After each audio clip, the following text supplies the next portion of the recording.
Recording in progress. Thank you, Stephanie. Good afternoon. Please join us for our Board of County Commissioners meeting. It is Monday, March 28th. Join us in the Pledge of Allegiance. I pledge allegiance to the flag of the United States of America and to the republic for which it stands, one nation, under God, indivisible, with liberty and justice for all. Okay. Thank you very much for joining us today. I believe Nathan Garraby will be with item number 1.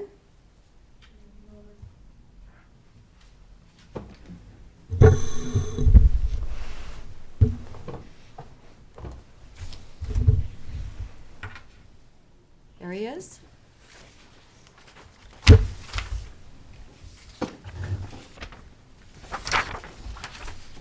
Good afternoon, Commissioners. Sorry for the delay. I was getting my video to work here. Hello.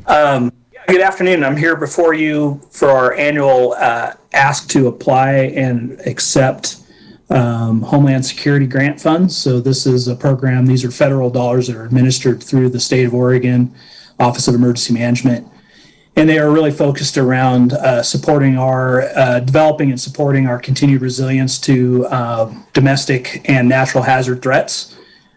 This year is the second year where they've done both an allocation amount as well as a competitive grant. So we have 4 projects.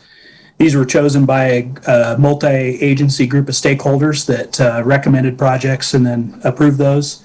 So our 4 projects, one for competitive is around $200,000 to support providing personal protective equipment to fire and EMS agencies if they respond to an active threat or a tactical situation in support of law enforcement. And then that's the competitive project. And then we have 3 projects. One is to support Lapine Fire District in acquiring some additional equipment to complete their transition to the P25 radio system.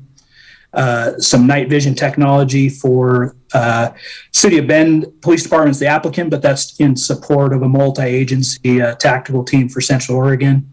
And then a $1,000 project for Crooked River Ranch Fire Protection District in support of developing a community emergency response team.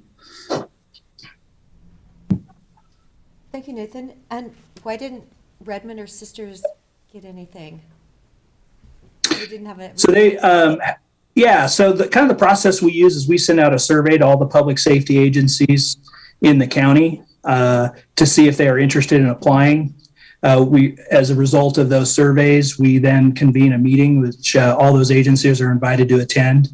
And then really it's based on who has the needs for the year. So next year, it's likely that other agencies will propose projects and they will get some of the allocation funds. Okay. Thank you for that. I was just wondering. And this is actually Crooked River? Is that considering part of Crooked River is in Deschutes County? Is that why we have just 1,000 for them? Yeah, we try to support Crooked River Ranch as well as Jefferson County, just because they are a border jurisdiction, but they're part of our greater Deschutes County public safety group. I know every time I drive by their new way to, exit in case of a problem in their community, I'm always so happy to see that there is another way. So, yeah, I don't know if you worked on that, but I so appreciate it. I didn't have much to do with it, but it was a long time coming for sure. It took a while, didn't it? And I was just like, Yeah. Please, you really need more than one way out. And if you've driven on their roads, truly you do. So, good news. Any questions? No, I mean, I was interested in the process as well, but knowing that you accepted requests and input from all the public safety agencies in the county, I'm comfortable that these were the big ticket items that emerged out of that. One question. So this is United States Department of Homeland Security and OEM. So these are federal dollars? Is that what it is? I guess that's my question. Yeah, these are federal dollars administered through the state Homeland Security program, and so what will happen is the state will take a look at all the projects from all the counties and basically assess which projects the state is going to fund. And then they do that as part of their application to the federal government. So, yeah, they're federal dollars, but administered through Oregon Office of Emergency Management. And then is this is an application, is the competitive part worked out, or is this unknown at this time? It is unknown. There's usually about 3 times as many asks as there are dollars for the competitive program.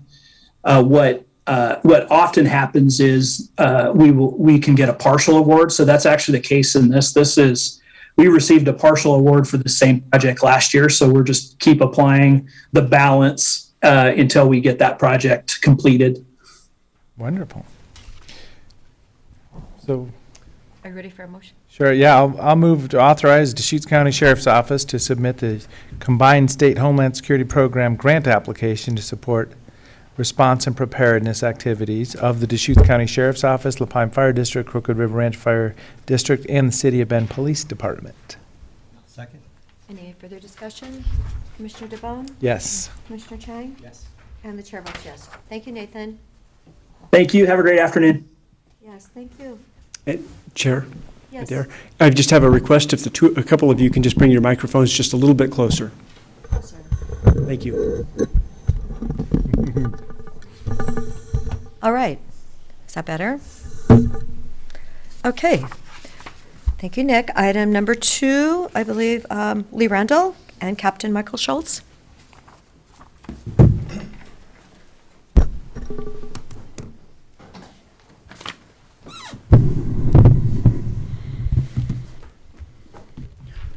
Good afternoon, Commissioners. For the record, Lee Randall, Facilities Director, and Captain Schultz from the Sheriff's Office is here with us as well.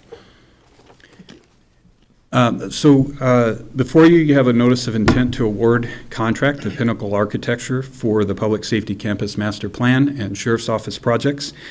I'd just like to provide a little background for discussion. In January, a review committee representing 911 dispatch, community justice, facilities, the Sheriff's Office, all reviewed proposals from architectural firms for design of the Public Safety Campus Master Plan and projects. And 3 firms responded. Pinnacle Architecture, based in Bend, was the highest scoring firm, and the selection committee recommends that the county execute a contract with Pinnacle for that work. The aim of the combined projects is to update the 2018 master plan and develop a schematic design for Sheriff's Office projects that were identified as part of the 2018 plan. It's a multi-year effort that's been budgeted by the Facilities Department for fiscal year 22 and 23, as well as by the Sheriff's Office, and we'll be sharing those costs. The master plan components of the project include updating the near-term, mid-term, and long-term plans with specific improvements over the next 20 years, along with comprehensive cost estimates to the degree possible as we look at those improvements over time. A findings document to be presented to the Board of Commissioners for review and approval, and then that will set in motion a master plan that then will guide us for the foreseeable future and help us make decisions as we go forward. On the Sheriff's Office side, there were needs which were specifically identified in the 2018 plan that were then part of the mid-year or midterm projected work that now are the near term. And among those projects are related to the adult jail, expansion of in-person visitation, booking, and administration, expansion of inmate services like kitchen, laundry, storage, and medical, and as well as the creation of direct supervision male and female units. And a lot of these things were things that were not included in the 2014 expansion, which was specific to just housing. And then on the Sheriff's Office administration side, expanded space for detectives and administration, expanded evidence storage, evaluation of maintenance and accessory storage buildings, as well as space for an exercise and wellness facility. So those are that's a broad picture of the general scope of work, and we're happy to accept any questions or comments you may have. So I was trying to find, what is the amount of this contract award?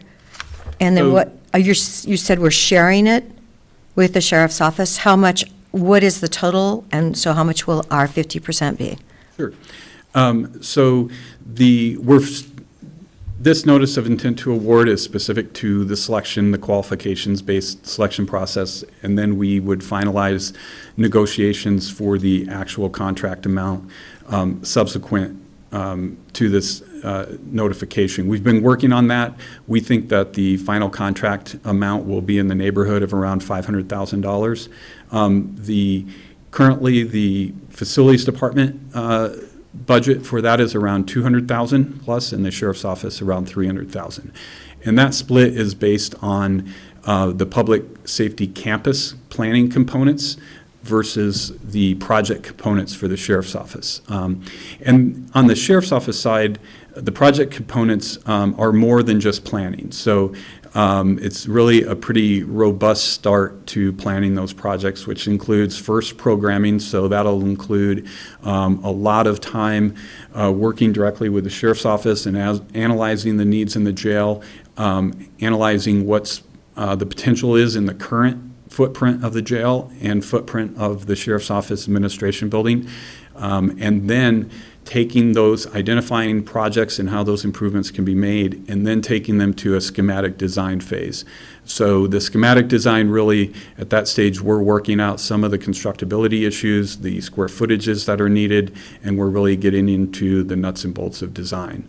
On the public safety campus planning side, the goal is to create more conceptual level drawings and documents, as well as the cost estimates and long-term planning and recommendations. So, and those really relate to the shareholders, which I didn't mention, who are on the campus, which include 911 dispatch, community justice, adult parole and probation, juvenile justice, Oregon State Police, the Deschutes County Behavioral Health Team, which includes the Stabilization Center and Recovery Center, and the Sheriff's Office, of course, and then Veterans Village. So working together and coordinating with all of those groups takes a lot of time and effort, and as well as recognizing what their needs and trying to project what their needs will be over the next 5 to 20 years. And so that's really the bulk of the public safety campus planning side versus the sheriff's office project-specific side. And Mike, Captain Schultz, anything you want to add to that? No, I think you covered it pretty well. We've, under the leadership of Mr. Randall, it's kind of nice to see the county and all of our partners that he just named, we're all in this together, and we look forward to the future so that we have a roadmap for the people that will survive us in our career field, and including people in government here in Deschutes County. So we're really looking forward to having a good document that we come back, be open and transparent, so that we can talk about our future needs in Deschutes County. So I'm glad to be part of this first step, and that's what this is, the first step. This is the first step. Okay, that's really good to know. I mean, we just had our tour of the jail, a couple of months ago, I believe, and I think everyone in Deschutes County wants a new commercial kitchen because Redmond Senior Center wants a new kitchen. We are getting requests from everyone to help with those commercial kitchens. It's really too bad that we couldn't all go together and buy them at this, all those major appliances at the same moment to have a bit of cost savings. So, okay, well, that's good to hear. Questions? So you mentioned getting to the schematic design. Are we setting up for kind of design, bid, build projects, or this would get close to a design, then we'd talk about contracting afterwards, I'm sure? I think the goal is to get us to the point where we can define the scope well enough to then make a determination whether to do design, bid, build or a CMGC process, but really with the goal to get to that point where the scope is well enough defined that we can then make determinations about the contracting process. And then, there's very specific projects we learned about at the jail, just the flow, and just like was mentioned, the kitchen and the laundry facilities, obviously, but just the administration and what's the future of public safety look like. So it evolves over time. So let's make sure we're setting up for the future. No, and I agree, and that's, discussing, the hope is that we maintain an efficient place where we're just not building jail beds. We have an efficient place that all people can come, services can be rendered in an efficient way, and a place that takes in mind on the wellness and the care of not only our staff, but the inmates that occupy our buildings. Yep, sir. Great. I'm really excited to see this stage of design process move forward, and for us to have an opportunity to envision the facilities that we're going to need to provide services to the community in the years moving forward. Is there a motion? Yeah, I can. I'll move approval of document number 2022-305, a notice of intent to award contract to Pinnacle Architecture for design services for the Public Safety Campus Master Plan and Sheriff's Office projects. I will second it. Any other discussion? Commissioner Chang? Yes. Commissioner DeBonne? Yes. And the chair votes yes. So, thank you for joining us today.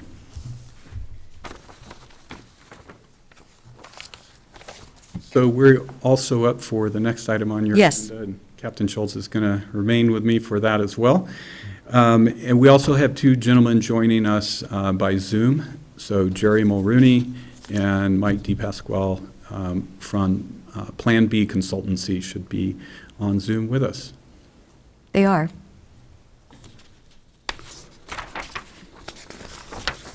And now they're part of the meeting. Welcome. Yes, thank you for joining us. So I'll start with Good afternoon. some introductions. So this is for the notice of intent to award contract to LRS Architects for the courthouse expansion project. And as I mentioned, we have our owner's representation consultants here with us today. Jerry Mulrooney is the project executive for Plan B Consultancy, and Mike DePasquale is the project manager. So gentlemen, I'll let you introduce yourselves. Mr. Randall. Good afternoon, folks. I'm Jared Mulrooney with Plan B Consultancy, and I've got my right-hand man along with me, Mike DePasquale. This is the first time we've had an opportunity just to say hello and introduce ourselves, and we're very much looking forward to completing this major milestone with appointing our design team, and then over the next couple of weeks and months, doing the same with our general contractor. To complete the main team that's going to take this project forward. You will get used to our accents and our faces as we move forward, giving you updates throughout the design stages and as we head into the construction stage. So it's just a very quick hello. Nice to meet you and looking forward to working with you. Yes, nice hearing your accents today. Yes, thank you. Nice to meet you. So, which continent are you on? Well, I'm on the North American continent, plus I'm originally from Ireland. So. Oh. There we go. Okay. Wow, we love Ireland. Thank you. Thank you. So Plan B has been on board helping us manage the early stages of the project, including the selection of the architect firm, which is why we're here with you today. So the Facilities Department issued an RFP for design services for the courthouse expansion in late January. The selection process is nearing completion. LRS Architects has offices here in Bend and in Portland, and they received the highest scores in both the proposal and interview rounds. The proposals were due February 24th, and they were reviewed by a panel drawn from our Facility Project Review Committee, the State Circuit Court, the Facilities Department, and the Sheriff's Office. 3 firms submitted proposals, and as I mentioned, LRS was the high-scoring firm and was recommended by the committee, the selection committee, for the board's consideration. LRS proposes to work with local subconsultants for structural, plumbing, and fire protection, civil design, and landscape design, and then electrical, mechanical, and security consultants would be from out of the area, from out of Portland offices. That really is kind of the summary at this point. In terms of the overall project. In the meantime, we've also been working on things like site survey and geotechnical reporting and utility locating, kind of those very beginning stages of a project, and gathering that information so that once we have the architectural team on board, we'll be ready with the information needed to proceed with the project. So any questions at this time? We're happy to take questions. So Lee, do you have an updated cost per square foot in today's world? Just wondering where that's going, since we're seeing, paint going up 25%, et cetera. Right. Is there a new number that we need to be looking at? I know we were just awarded $1.5 million from the state, but of course that's a drop. Right. So we have our budget estimate from last spring that we have used, and as you can imagine, in the economic news that we're seeing daily, there have been significant cost increases in a lot of the commodities related to construction. So concrete, steel, all the things that are driven by fuel costs. So costs are going up. Plan B has been working on utilizing the same methodology that we use to establish those prices, basically a rough order of magnitude square footage cost based on other projects that were going on at the time. They are finalizing those numbers for us, and we'll be sharing those shortly with you. But there have been, as you can imagine, significant increases, and we're looking at how to manage those. But in terms of at this point, it's looking like they'll mirror what we're seeing with inflation and construction costs. But we'll be getting those final numbers kind of coordinated and presented to the board shortly. Like in 2 weeks, or what's? Yes. We're hoping by the end of the week to End of be able to this share week. those with you. Yep. Okay.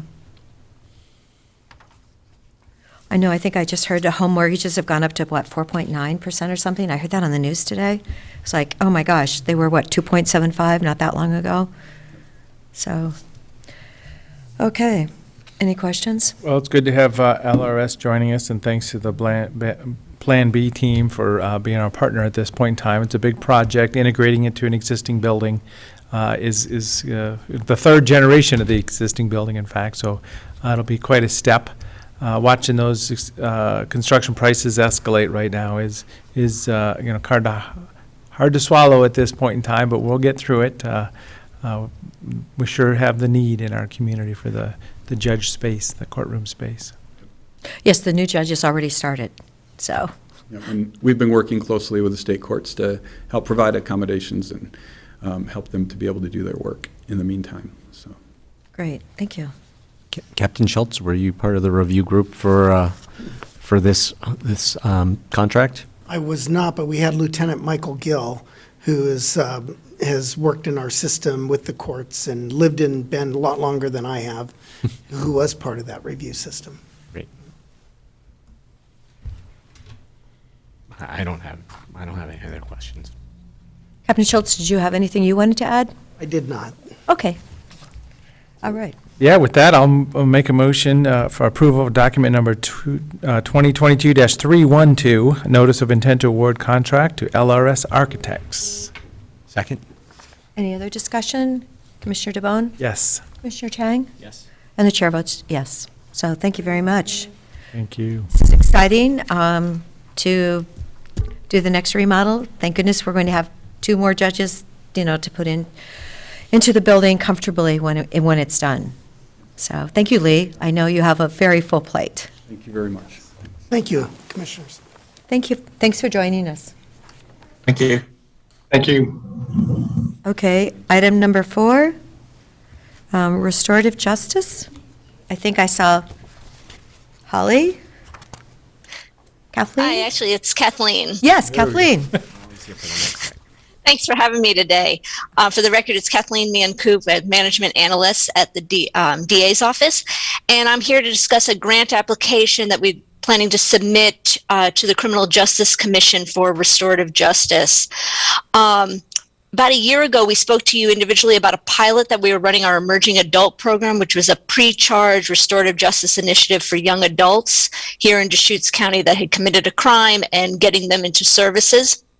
That pilot is still running right at the moment, but initial indications that it's been successful to date.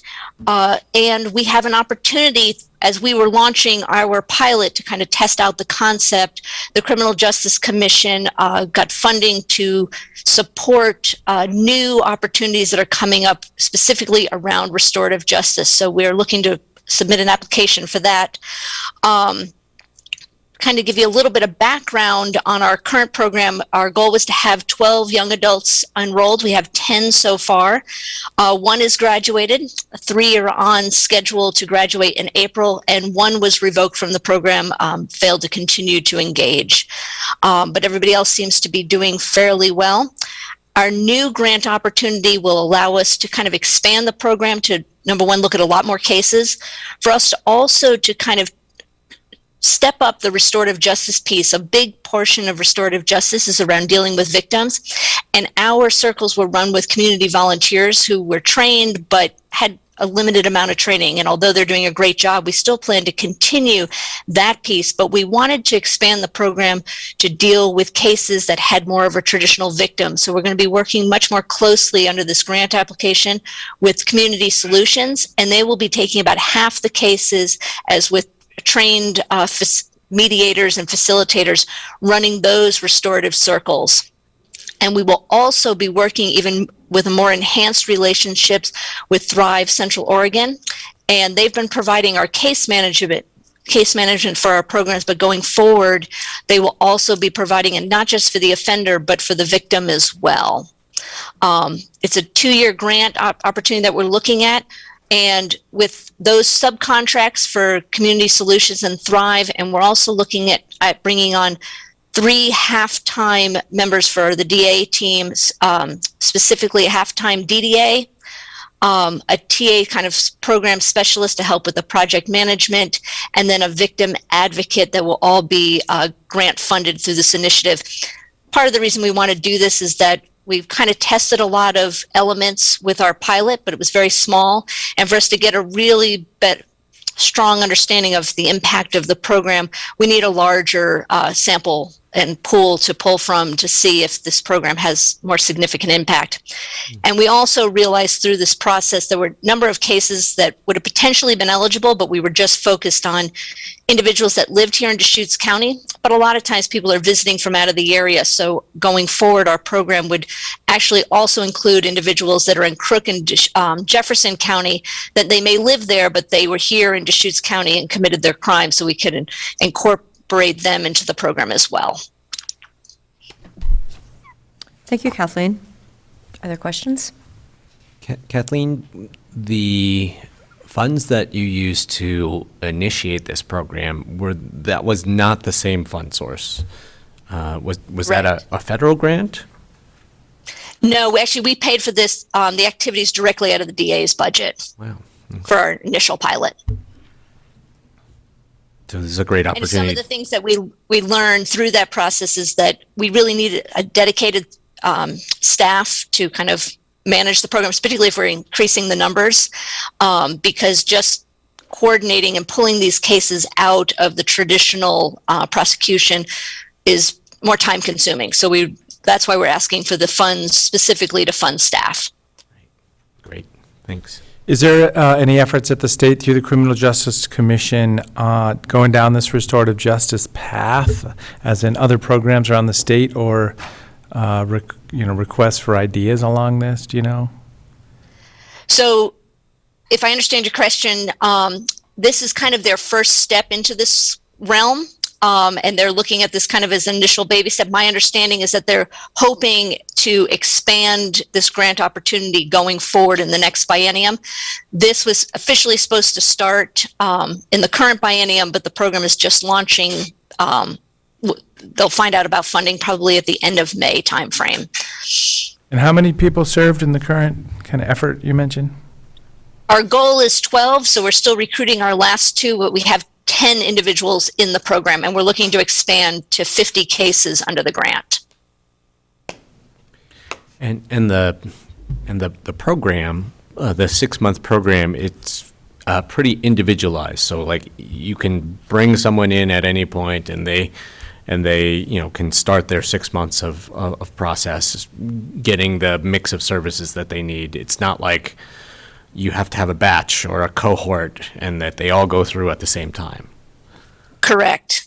So as soon as we identify the case and we staff it internally, we make that decision and invite the person to the program. So everyone's starting at a different time frame, and the services that are provided are very individualized to that individual, and going forward as well as for the victim too.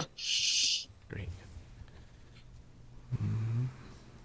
So Kathleen, you're saying with the 4 million, you're going to be able to serve 50 individuals? So our request will be under $1 million. It's a $4 million grant funding opportunity.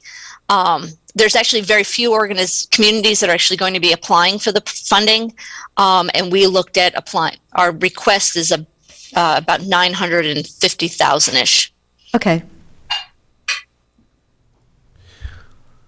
So oftentimes with programs like this, I ask people, you know, how do you measure performance or you know, the success or effectiveness of your program?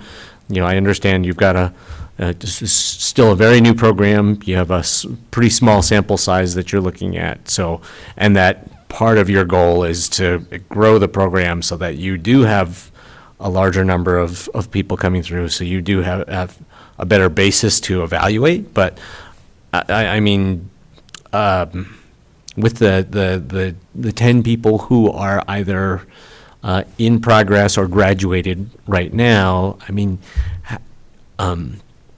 how do are there things that you're looking for to kind of, you know, kind of on an anecdotal basis evaluate whether the program's working or not? Or I mean, is there a certain point, you know, when someone's 3 months into this, when you're like, oh yeah, this is you know, this person is going to make it through, and they're going to be in a better place when they come out? So we're looking at a variety of things. And one of the things we're going to do with the grant funding is work with a researcher to help develop kind of a pre and post survey, not just for the program participants, but the victims and our stakeholders to kind of track. And although we won't even at that point have enough data for a full comprehensive external evaluation, it'll set us up going forward. But some of the key metrics that we'll be looking at, and some of these need to be done over a long period of time, using the state's definition for recidivism, we'll kind of be tracking recidivism rates of program participants, but for that true definition, you have to look over a 3-year period of time after they've completed the program. So we'll be tracking that. We're also going to be looking at the programs that the young people are engaged in. Are they attending? What types of services have they been following through? So we've been kind of identifying some of the programs, and example, that we've had a number of young people who've entered the program who are in their early 20s and don't have a driver's license. So a lot of times one of their requirements is, hey, we want you to work on getting your driver's license. That'll help make getting a job easier. We're connecting them with WorkSource. And so identifying those kind of services so that if they entered the program unemployed, you know, at the end of the 6 months, have they secured a position? Have they gotten on, maybe they may not have found housing, but are they on the wait list to have stable housing? And kind of some of those types of metrics along the way. Great, thank you. So Kathleen, you started with 9 people that have come in on different days. Now, one person was revoked, and that did that take a couple months to determine that it just wasn't working for that person? The individual came to all the program meetings for the first 4 months, and then he just stopped coming to the program meetings. So when he stopped coming, the case was revoked from the program. We reached out to him, tried to connect with him on multiple occasions, and he never responded. Did he move away or something? Do you know? He had moved to Portland, and we allowed him to move to Portland and continue with the program because his requirements, he had finished some of the initial requirements that really needed him to be here in Deschutes County. But when he left, he no longer stayed in touch, and that was part of the agreement that we said, well, you can move to Portland, but you have to maintain and come to those last couple meetings. Okay. Well, thank you for those details. So, if another half a step on this generic case we're talking about here, so now there's charges pending? Or, I mean, or what happens? So typically, charges would be pending. This was actually one of the first cases to come into the program. The attorney that was eventually assigned this case decided not to charge in this situation, and we've kind of shifted and made some adjustments internally in our program to ensure that any case that enters the program, if the young person does not complete, that there would be charges going forward. So that was kind of one of our, it was a learning step with that particular program. Yeah, so I've always struggled with that concept that, somebody could end up in a gray area. It's like, okay, they've been charged with something, but they're doing a program, so they're not quite having to go to court, but as long as they do what somebody says, so I just worry about that gray area situation that could happen sometimes. Hopefully this is running very well and it's really positive, but, let's always watch out for that also. And one of the things that we are changing going forward, we had the young people meeting with a pro bono defense attorney, which as we kind of developed that and worked with our volunteers, the young people had to sign a waiver saying that I understand I'm not officially being represented by this attorney, but they are providing me with some background information. Going forward, under the new grant, we'll be partnering with Deschutes Defenders and running the program similar to what we did with Clean Slate. During the orientation, they will actually be represented by a public defender, and Deschutes Defenders has their contract that allows them to be paid through the state for providing those services, even though the case has not gone to court yet. So that's one of the other program improvements. Well, yeah, so I'm now the state's going to pay on both sides of this. We're going to get grants from the state to help the DA's office put a program together and have more people paid at the defense office to help communicate with this person instead of sending them to the court system. So we should keep the big picture in mind here too. Maybe it's more efficient to just get clear charges and clarity on the case that was put in place. I wish the program well, but I just sometimes like, we had to hire more people to do more services. Understand. I think one of the challenges and what we're trying to prevent is that for a lot of young people, if you end up with a felony or even a misdemeanor on your record, that follows you for the rest of your life. And if we can take in these cases pre-charge, then we're able to remove that future barrier for these young people that made a poor decision and get them back on the right track going forward. So they'll be more productive citizens in the future. Oh, and yeah, so then this is the political divide, because if you have a clear court system where there's, charges made and, followed through on, then the next person's going to say, I shouldn't go down that path. Instead of, if I do some felonious activity and I do a bunch of 6 months of classes and the government pays a bunch of stuff on both sides, maybe I won't be charged with it. I mean, yeah, it just makes it a gray area. I think there's a lot of research out there that kind of shows that for most people, when they've engaged in an activity that may result in criminal charges, they haven't sat down and actually thought that clearly about it. Frequently, it's a more passionate action that's resulted in their activity and not necessarily a well thought out plan. That's what I was hearing from the manager of the Market and Sisters, that people were applying, but they had a record and he wasn't able to hire them. So, yeah, that, as you said, that can follow you your entire life. Mm-hmm. So hopefully your program will be striving to say how important it is to get this off your record and to actually have a better plan. So is there a motion? Yes, I would just say the idea that early intervention might produce better outcomes for someone. I'm supportive, or I buy the argument. And with that, I will move to approve authorization to apply for the Criminal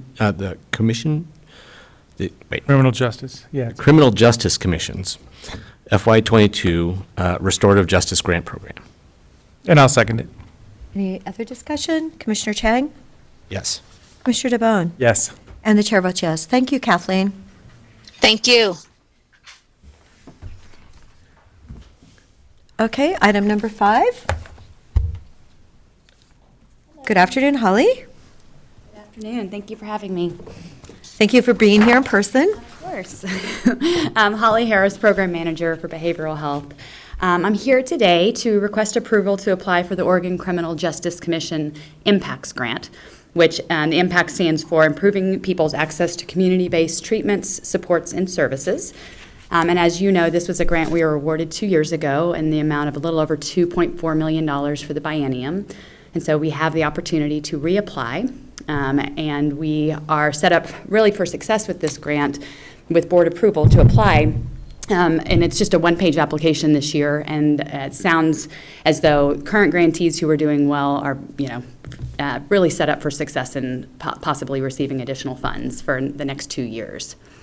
In addition to this grant, I recently found out, thanks in part, large part, to Commissioner Adair, about another grant opportunity that's a matching grant to this one. I found out about it after this agenda item was submitted, so I'm hoping we can get approval for both today, but if not, I will certainly try and come back.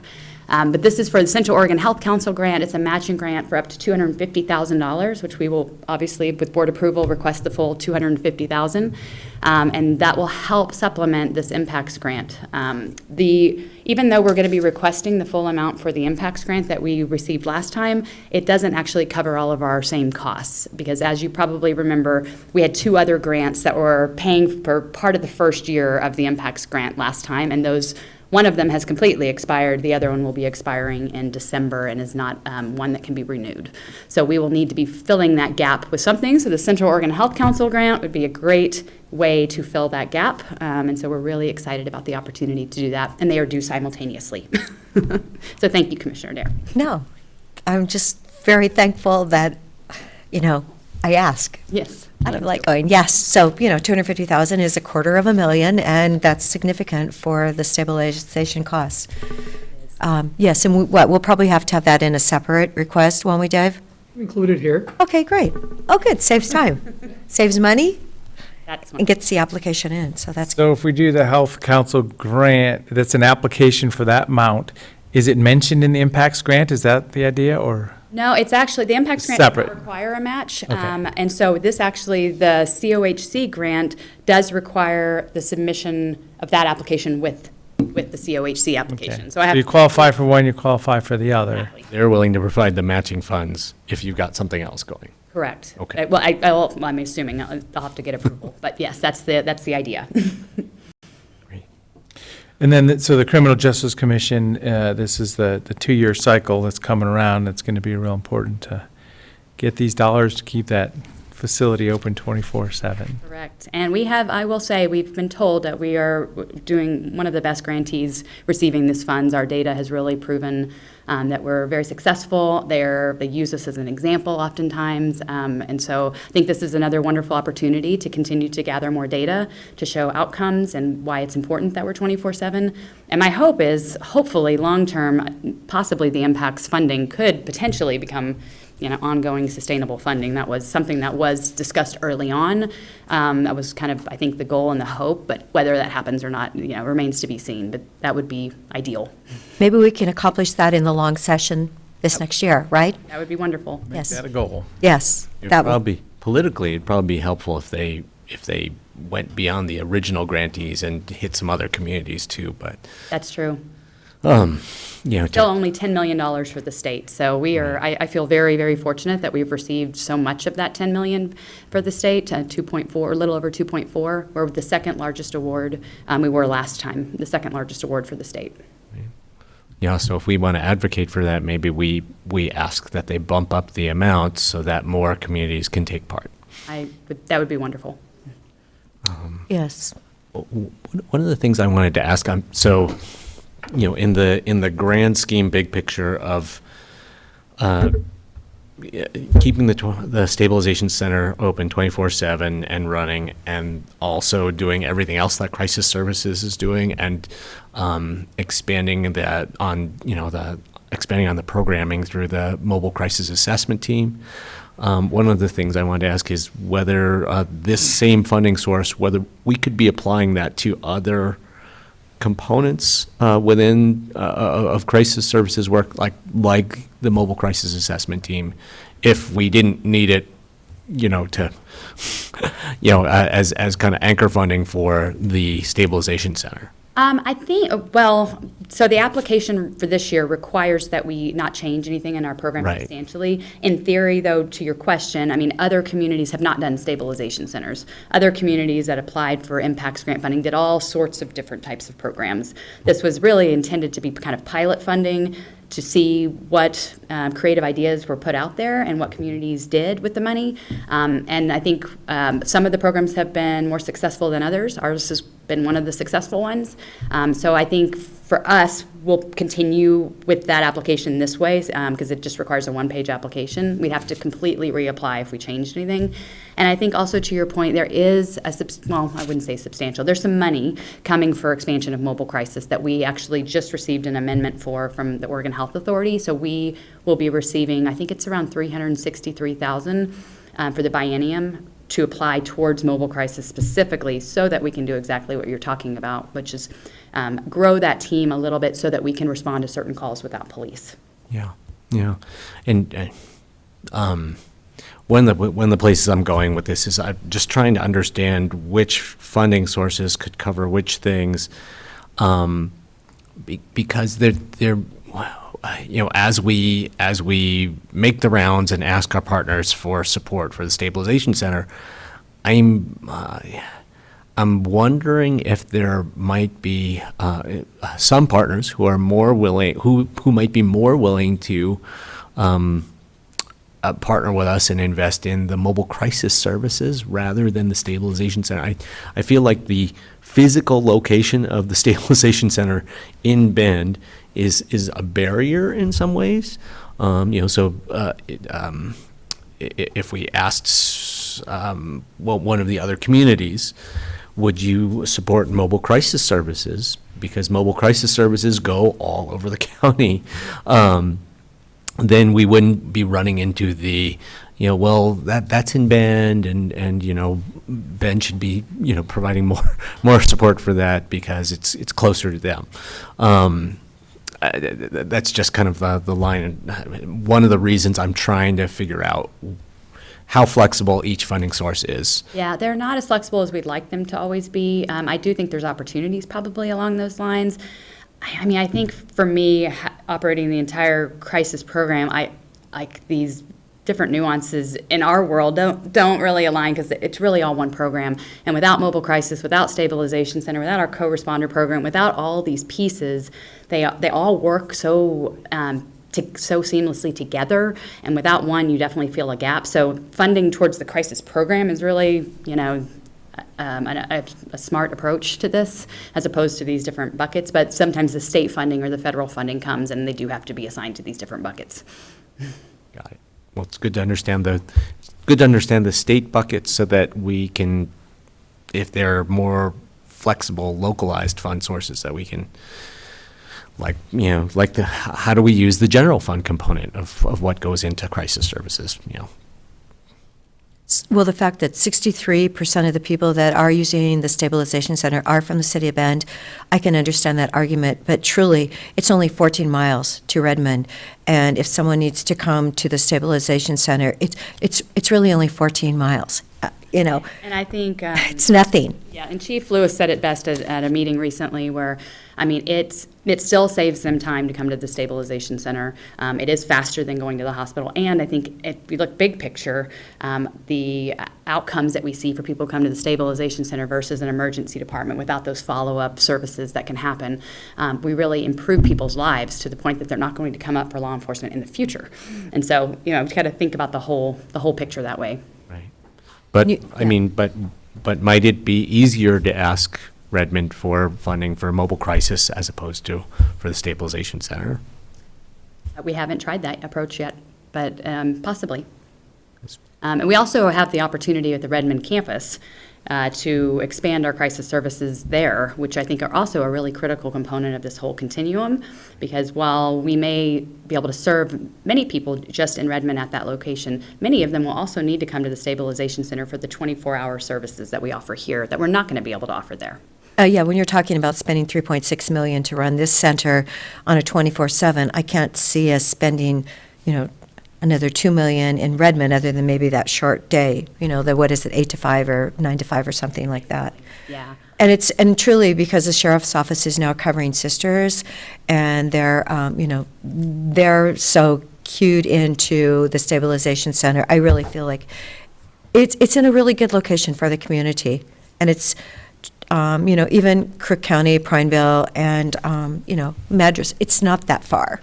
5% of the people we're serving are coming from Crook County now, and that number continues to just. 5%? 5%. Okay, that's definitely gone up. Wasn't it like 3 or 2? 3%, probably last time I came. So I check my dashboard just about every morning, and those numbers change obviously regularly, but I have seen a continued increase in those numbers from the other counties, so that's something that we're excited to see. Good, that's great. I'll remind that to Judge Crawford. Okay. Just thinking that. Yes. Any other questions, Commissioner DePone? No? Is there a motion? And we want to make this a joint motion so that Holly can proceed, I believe, if that's So possible. I'll move approval to apply for the Oregon Criminal Justice Commission Impacts Grant and the Central Oregon Health Council grant mentioned for $250,000 for the Stabilization Center. Second. Any further discussion? Commissioner DeBonne Yes. and Commissioner Chang? Yes. And the chair votes yes. Thank you all so much. Good, Holly, maybe we saved you a little bit of time today. Really helpful. Is that possible? Okay. Good afternoon. Good afternoon, Commissioners. Greg Munn from County Finance. I'm here with the monthly finance report. And in your packet is the report, and it's for fiscal activity year-to-date through the end of February. So we're about a month out.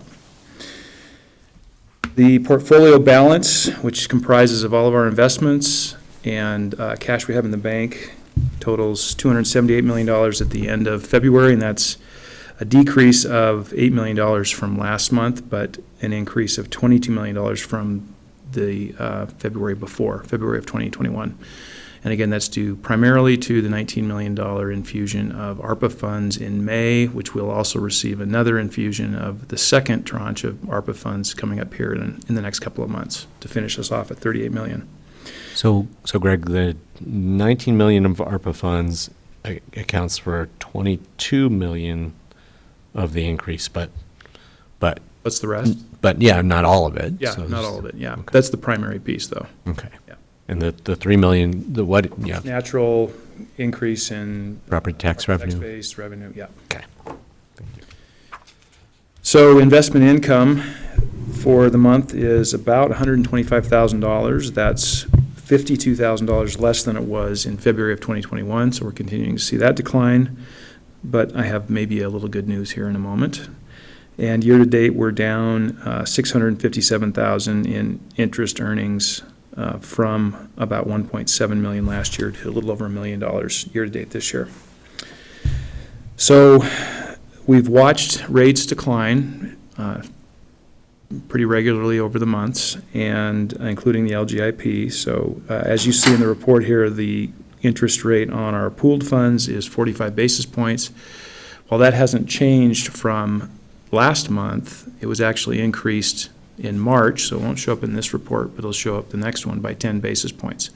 So we're starting to see the impact of what's going on in the market in our investment portfolio. So it's going from 45 basis points, which is a little less than 0.5%, to 55 basis points, and it was effective March 16th, I believe. So a couple weeks ago. So our average portfolio return, it's in this yield percentages box to the right, and in the middle is 60 basis points. And that number had been dropping 1, 2, 3, 4 basis points per month, month over month, and it's stabilized at 60. So no change from last month to this month. And probably one of the key changes that we're noticing in the last couple of months is the benchmarks at the 24-month Treasury and the 36-month Treasury benchmarks.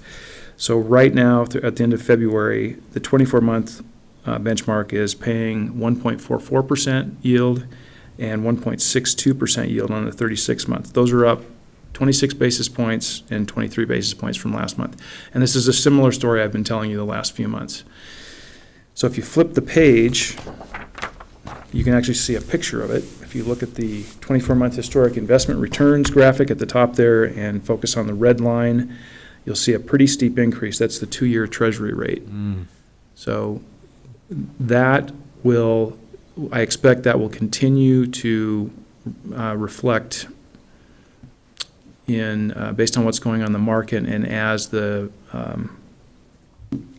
Treasury increases the discount rate.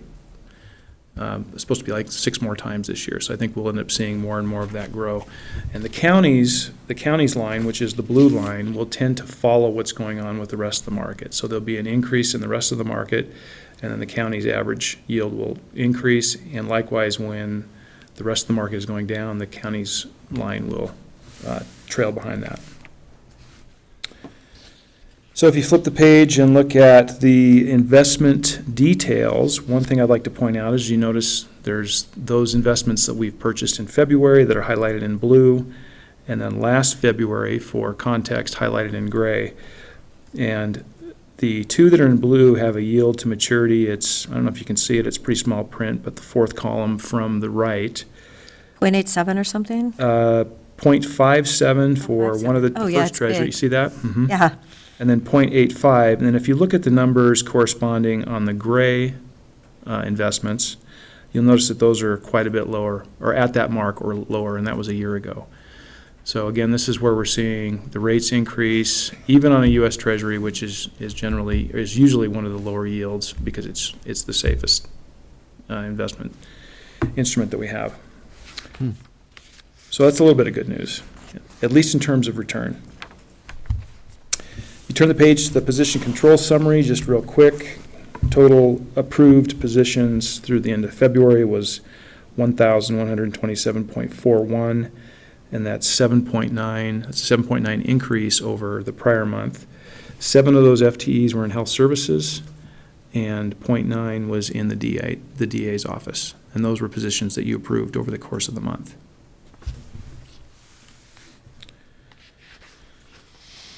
Flipping the page. Can you remind me who left the Veterans Office? Oh, good question. I don't, if Eric Kropp's available, he may, well, no, he oversees veterans. Okay, I think I know who it was, but I just was wondering, because I know we really need 5 people there. Yeah. And hopefully there's a veteran in the community that would maybe want to join a position to serve. I think it's really important that we keep that office open 5 days a week. Yeah, it's really the case for, of course, all of our departments. And this morning, Peter Gutowski shared with me that they have 3 permit tech positions open, and we used to get almost 200 applications per position. And for those 3 positions, they had 3 applicants, and none were qualified. So Eric and Whitney have some great ideas about what we can do to improve the recruitment process, which is great. So they'll begin to work with him. But I think that's the story among several of our departments. Thank you. Okay, so turning the page, I just have a little paragraph here on the status of the Budget Committee. I thought I would document that for memorialization purposes. So, as you know, the county received resignations from 2 of the 3 sitting citizen members on the Budget Committee. A recruitment was held, and we received 12 applications for the 2 positions. The commissioners reviewed the applications and selected 4 to be interviewed. These were interviewed by 3 separate panels consisting of a county commissioner and 2 county staff. The 4 finalists were interviewed by each panel and scored individually by each panel member. And while the interviews revealed that any of the 4 could serve the committee well, the 2 applicants receiving the highest rankings were selected and notified of their appointment.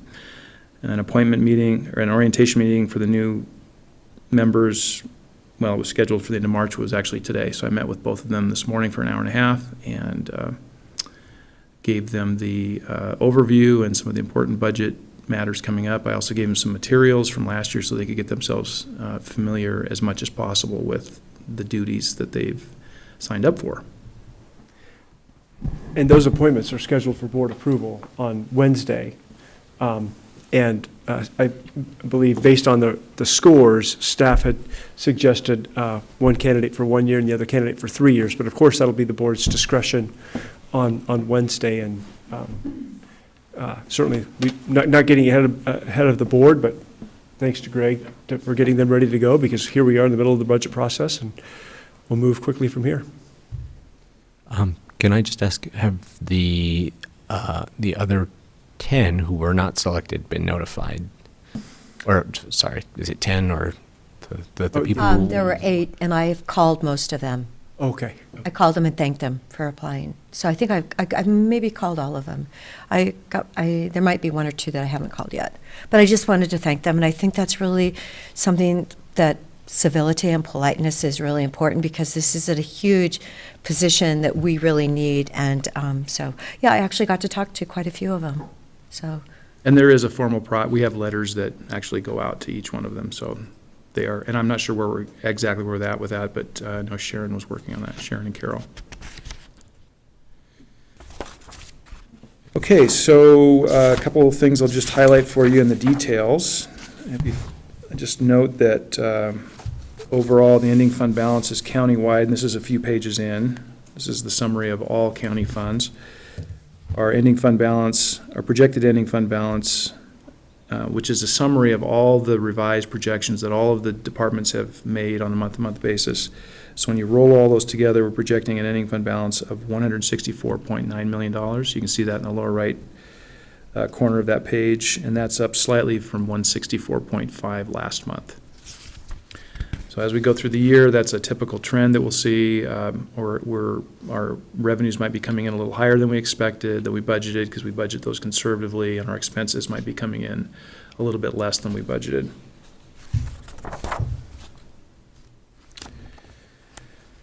Greg, on the next page, I noticed that recording fees are trending less. The footnote says 200,000 less for recording. Which footnote is that? Number C, Yes. and I would think with interest rates going up that trend would continue and less people would be refinancing. I think that would be a logical conclusion. Yeah. The other option there is, because they're going up, folks will hurry up and refinance before it goes too high, so. I know. but that Then we'll might- budget for less activity this next year. if Maybe possible. they already did that. Yep. Yeah.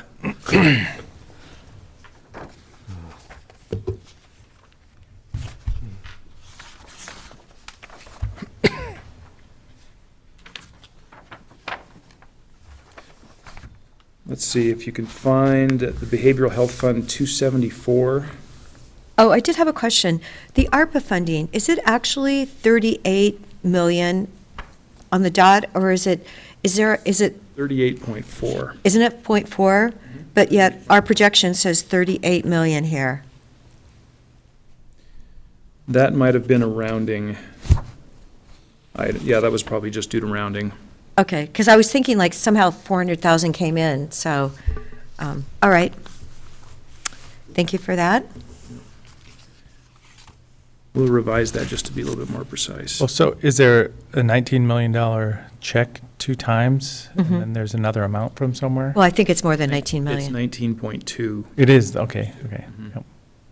Right. So we'll revise that just to improve that, and it might be, it's 38.4 something million.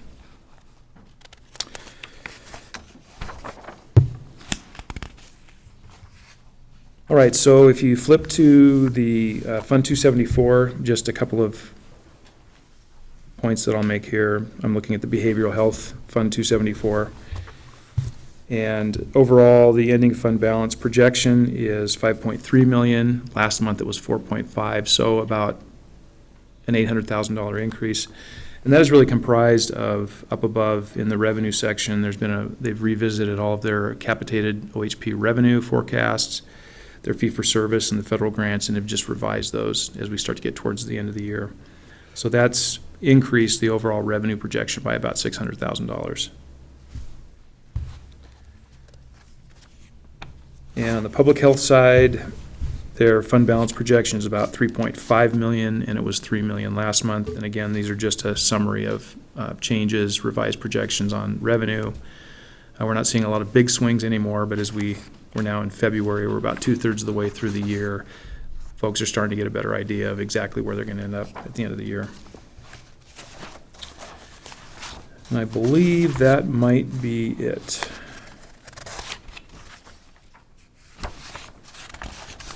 I don't think I have any other comments. Are there any questions for me?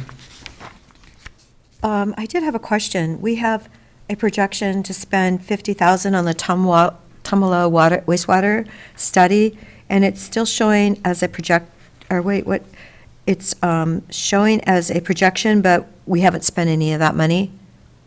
And I was just wondering where that was going to come from. Is it Chris Doty going to be handling that? Is this? It's on page 78, the CIP fund, that it's the wastewater study is on that fund. 465. And is this the one that we funded out of ARPA? Well, yeah, I'm like going, it's sitting here and I'm going like, what's going on with this? Yeah, if we're talking about the same project, that'll be funded out of Fund 200. Okay, so it shouldn't be showing up here then, right? Right. Well, there could be Something on just top? that plan. I think that's probably, it'll show up there as an expenditure. I'm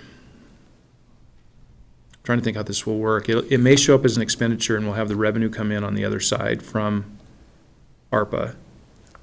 I think that maybe is why you're seeing it there. So it should continue in the CIP.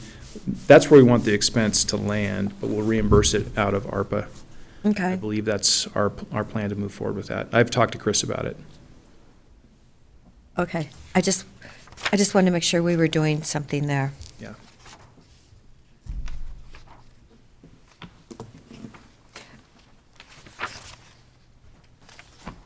Any other questions? Well, I just, at this moment in time, wanted to acknowledge how hard everybody worked at the rodeo, the High Desert Stampede last weekend. The Committee of Seven actually took a big, bold stand, and they added 10,000 an event, and that was done months ago. And the number of people at the event were the most that my brother-in-law, who grew up in Redmond and Terrebonne, has never seen that many people inside at a rodeo ever in Deschutes County. That was Friday night. Saturday night, it was practically double. And I know we're short employees for the fairgrounds, and truly the shortage was evident Saturday night. So we've got to get some more people there too. I mean, we've got to get more people in our community working. So, but I want to thank them, acknowledge the Stampede for their great work, and it looked, great exposure. And I can't tell you how many times Steve Kenyon said Deschutes County at the rodeo, and it was all televised. So he kept saying Deschutes County, and I'm thinking like, wow, he should be getting like $10 for every time he said that, because it was a really nice. I mean, he's from Pendleton, so he definitely knows Deschutes County. But Jeff and Courtney, his sidekick, were there working Saturday night because they were short. Truly, it was shorthanded. Were you there? Yes. Saturday night I was Yeah, there. there were truly long lines everywhere. Yep. It was amazing. All right, thank you. Thank you very much. Greg, thank you very much for your service to Deschutes County. Want to acknowledge that it's been a pleasure to work with you.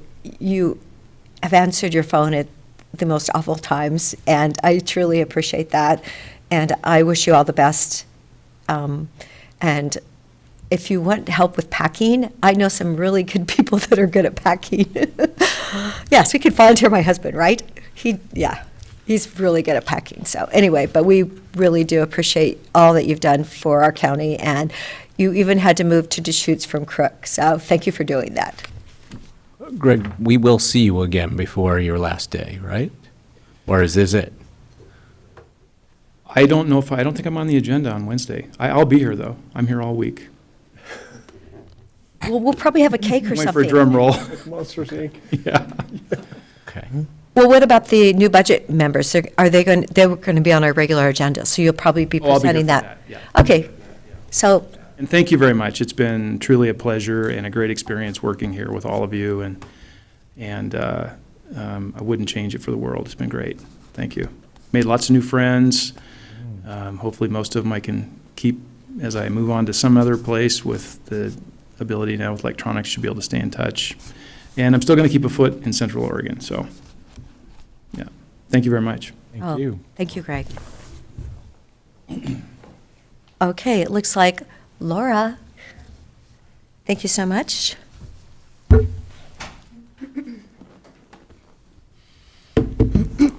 Excuse me. Thank you. For the record, Laura Skundrick, Administration.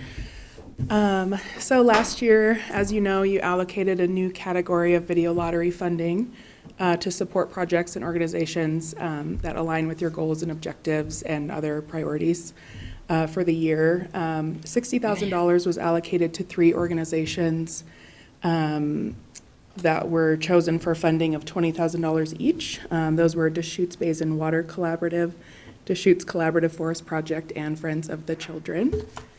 So these organizations provided you with a mid-year status report earlier this year on their funded projects, and at the end of this year will submit their written completion reports on those projects. But as we prepare for the fiscal year 23 video lottery allocation exercise, I'm here to seek direction on how the board would like to proceed with special project grants moving forward, kind of continue that discussion that we've had previously.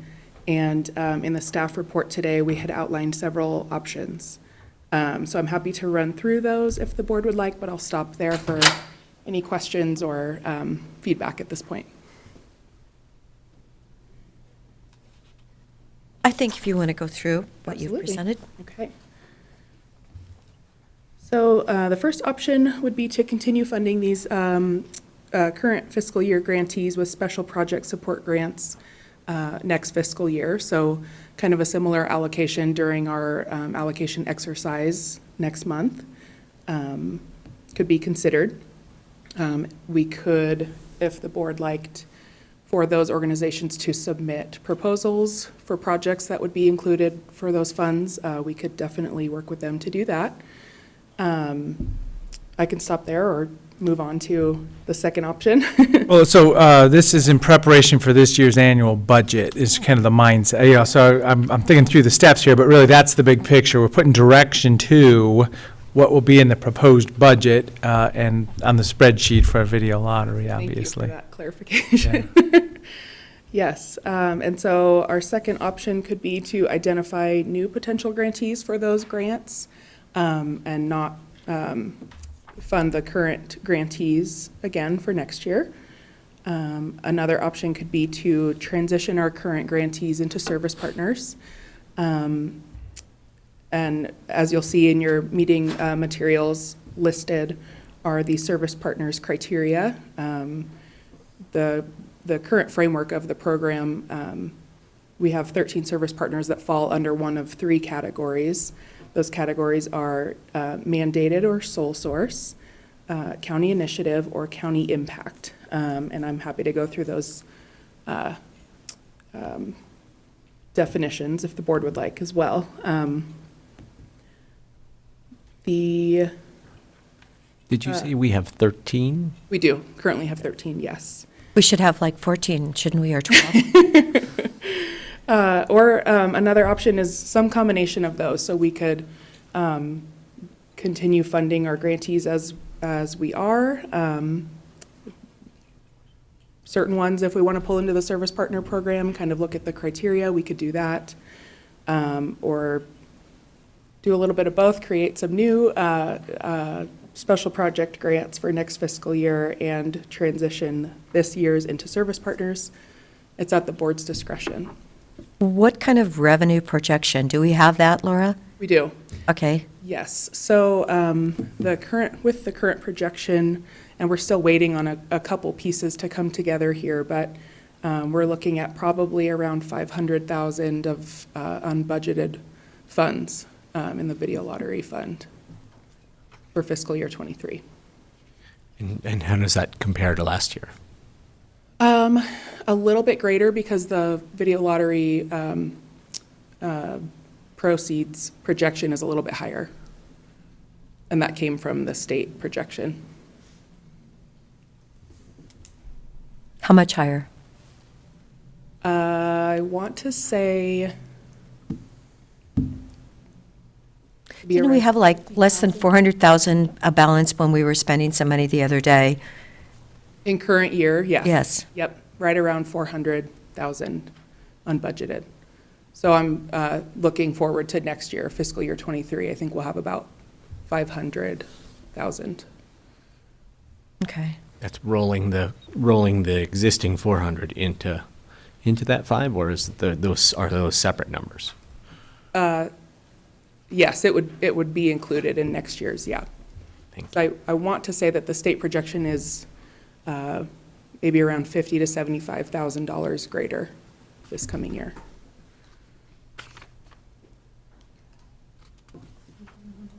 Yes. Yes, Whitney. Good afternoon, Commissioners. For the record, Whitney Hale, Deputy County Administrator. I think as Commissioner DeBonne identified, what we're trying to do is get a little bit of direction in how we frame the spreadsheet that comes to you for the allocation exercise, but it's by no means a decision that you would need to make today.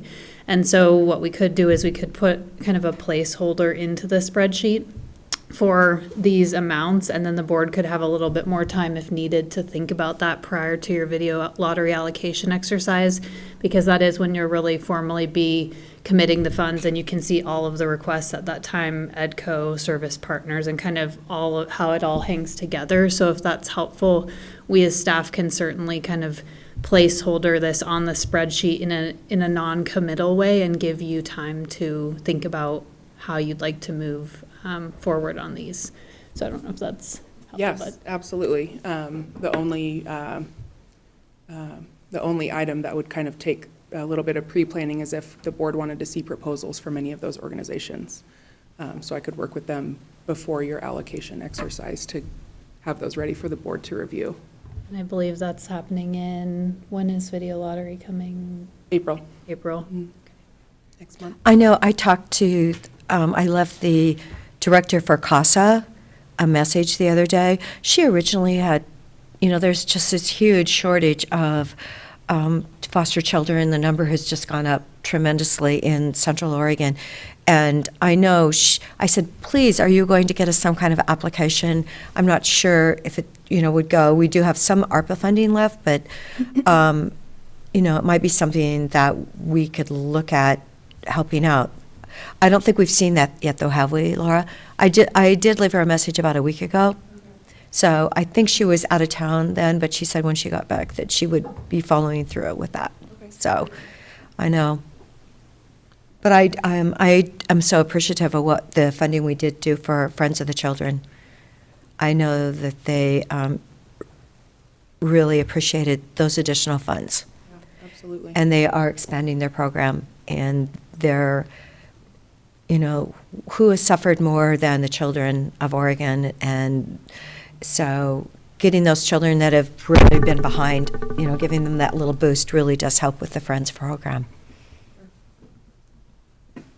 I guess I would say that the three organizations who we supported with special project grants last year, I believe, have been providing really critical services for our community that are very unique.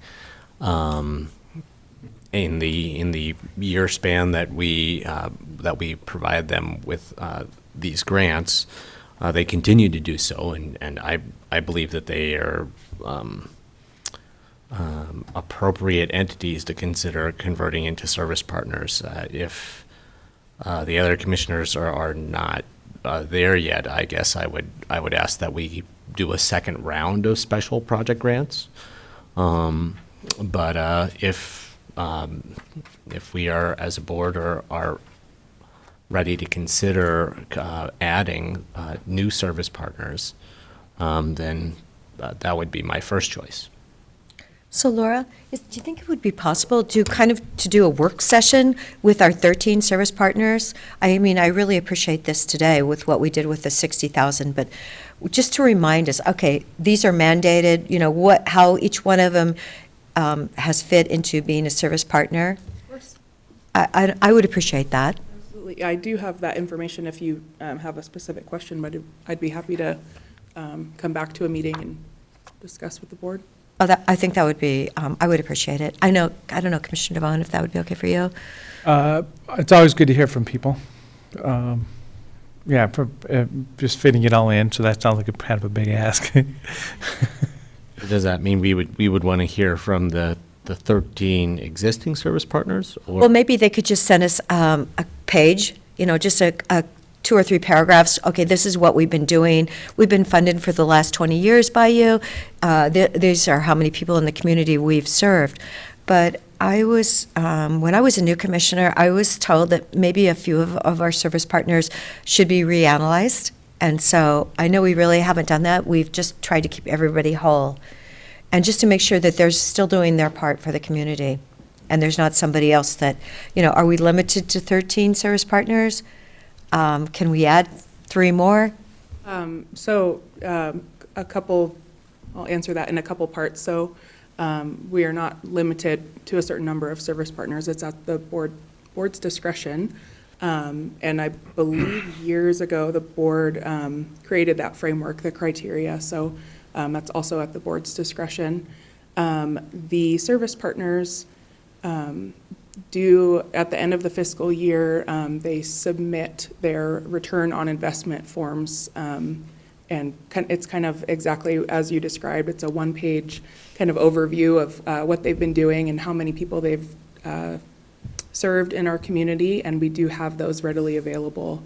They have submitted those already for our video lottery allocation exercise. So those are typically part of that packet, but if we want to review them beforehand, we can definitely do that. That would be good. So, okay, are they saying the year end then it's 12/31, or are they doing the 6/30 year end? I believe they submitted them about mid-March or earlier in March, and so it goes to about February, I want to say. Okay. With a projection through the end of the year. Okay, good. And Commissioner Adair, just to get clarity on your ask related to service partners, were you asking staff to provide a summary, or you'd like to hear from the service partners directly? Well, right, if we could just maybe have a presentation with the documentation so we can look at it and then talk about it at a meeting. I mean, not, if they've already submitted forms, then that would be Yeah, great. that'd be good. Let's just review what we have. Yeah. But then for the 3 entities that got special projects grants, we actually did not ask them for proposals last year. Correct. So, because kind of our time frame for deliberation on that just kind of kept creeping, and finally it was suddenly like, oh, if we're going to do this fiscal year, we got to move ahead.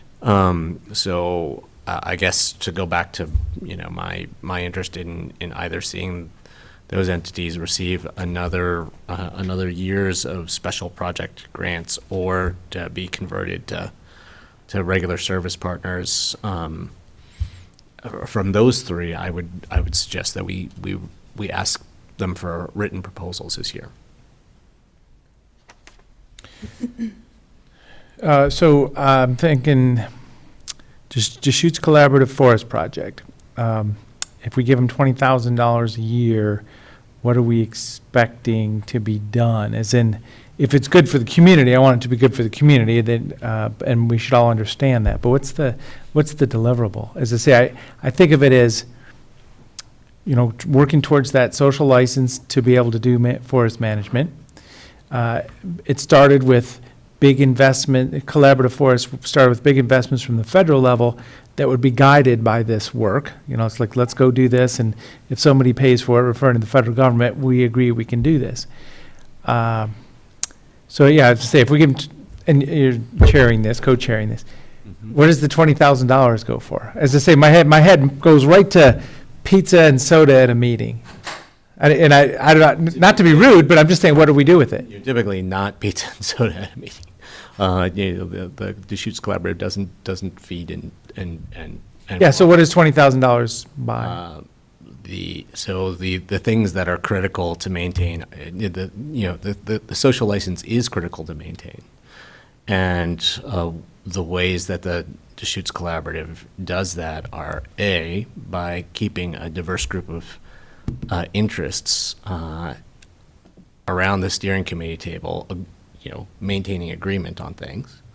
And we're seeing quite an example right now with some trees that in the West Bend project area that were not I wouldn't necessarily say mismarked, but they're trees that probably shouldn't have been marked for commercial removal that were marked, and so the group is trying to sort that out right now. But to basically keep the coalition of all these diverse interests on board with active forest restoration and fuels reduction. So we need facilitation to keep the steering committee in agreement, and then we also need community outreach services to keep the broader community on board with what the steering committee has agreed to essentially pitch to them the forest that we could have, which is healthier, more resilient, provides better habitat, is much less of a risk to our homes, and then make sure that people are comfortable with and accepting of what needs to be done to get to that. The actual active management that happens on the ground.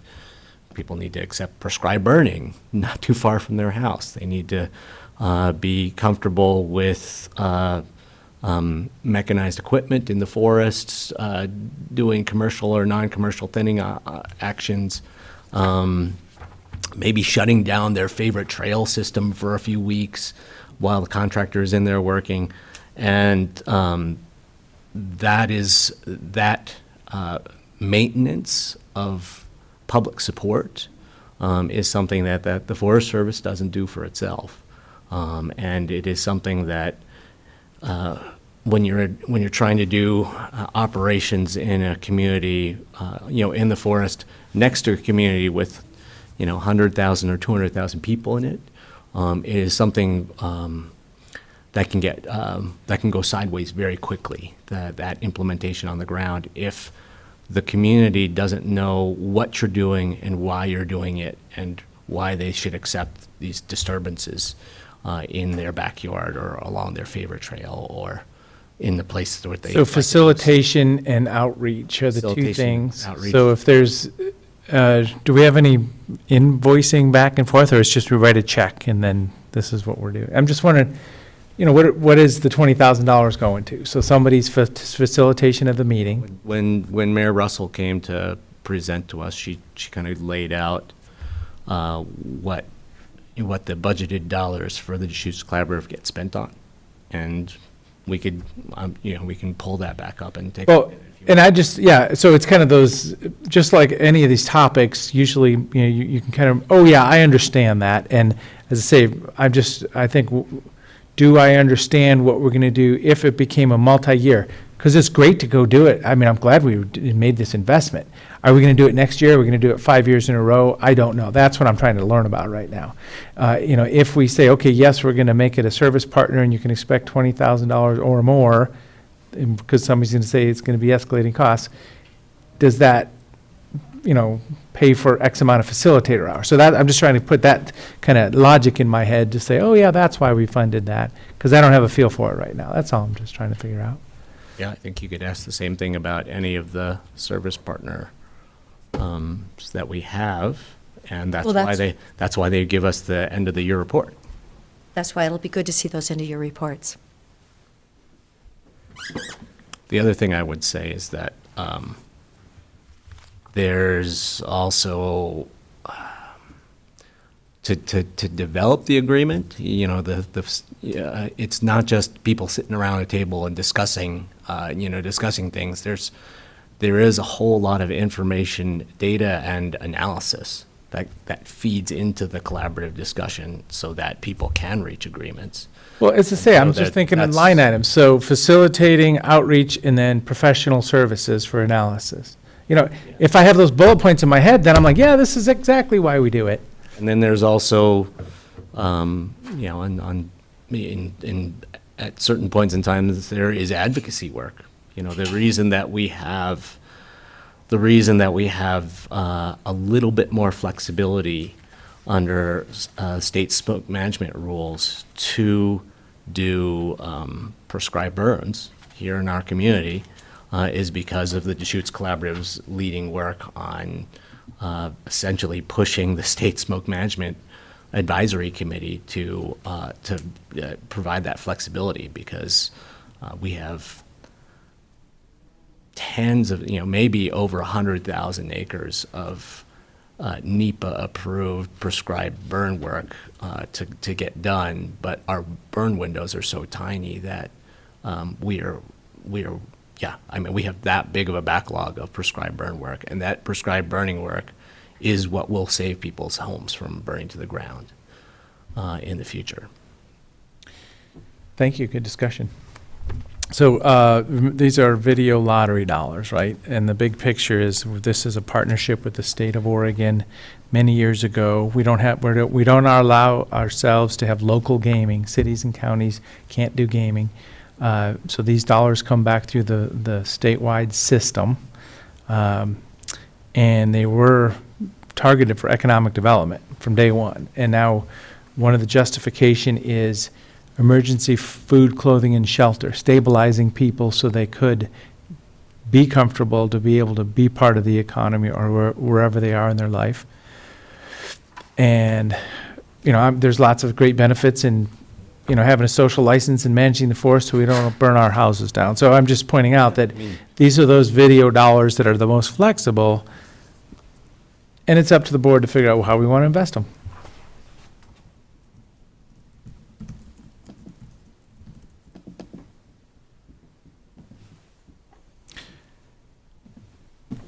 So we'll do our homework on the other service partners, get a big picture of you for getting into this next year's budget. Go ahead, I was just trying to. Yeah, so I put forward those two possible scenarios, and What scenarios are we referring to? either A, converting those 3 special projects awardees into service partners, or B, Referring to the two collaboratives. 2 collaboratives and Friends of the Children. Or So all B, 3 of them. Or B, providing another round of special projects grants to those entities if we want to evaluate them for another year. I think it would be appropriate if we could look at the 13 service partners. Some of them have probably been there for a long time, and just make sure that we are getting our money's worth there. And then that will maybe determine that whether we add these 3 can fit in there, or we leave them separate, and make that. How soon do we need to make a determination, Whitney? Do we have a time? Is it like soon, like 2 weeks, a week? 2 weeks. 2 weeks. But we're happy to, we want to give the board the time you need to make an informed decision on your allocations. And we can definitely prepare that. And I think also provide you historical service partner funding year over year, so you can kind of see those investments and what they've looked like historically. Okay. Okay. Laura, do you have enough to go on then? Okay, wonderful. Thank you, sir. Did you want us to give specific direction on whether to hold a certain amount of funds aside to consider either of those special projects again, or conversion to service partners? We could either, if you'd like to make that decision now, or when we come back for that work session, that would be fine. That's not too late. We have 2 weeks. And even if, I think even if you wanted to make that decision while you were allocating, during the video lottery allocation, I think that would also be a time where you could say, looking at all the things that are in play, we want to hold this amount of funds for this purpose. So I think we have some runway. As a placeholder. Correct. Have we seen numbers from EDCO yet? That is coming next week? I believe so, yes. So no, but soon. Okay, I just was curious. Eric Kropp and I met with interim CEO John Stark and started to discuss their proposal, which, yeah, is forthcoming. We just met with them last week or the week before last, so we're anticipating their request. Okay. And then I saw Steve Curley was promoted to John's position, so. Yes. Yes, so John Stark said he doesn't have a position to go back to as they recruit for his position, so it's an interesting situation. All right. Yeah, there's a whole crop of new faces over at EDCO. It's exciting. Yes. Thank you, commissioners. Thank you. Thank you, Laura. Thank you, Whitney. Okay, next item, David Doyle, Nick Lelak. Revisions of our code. Yes, Commissioner, this is actually County Policy GA20, which is the grant application policy.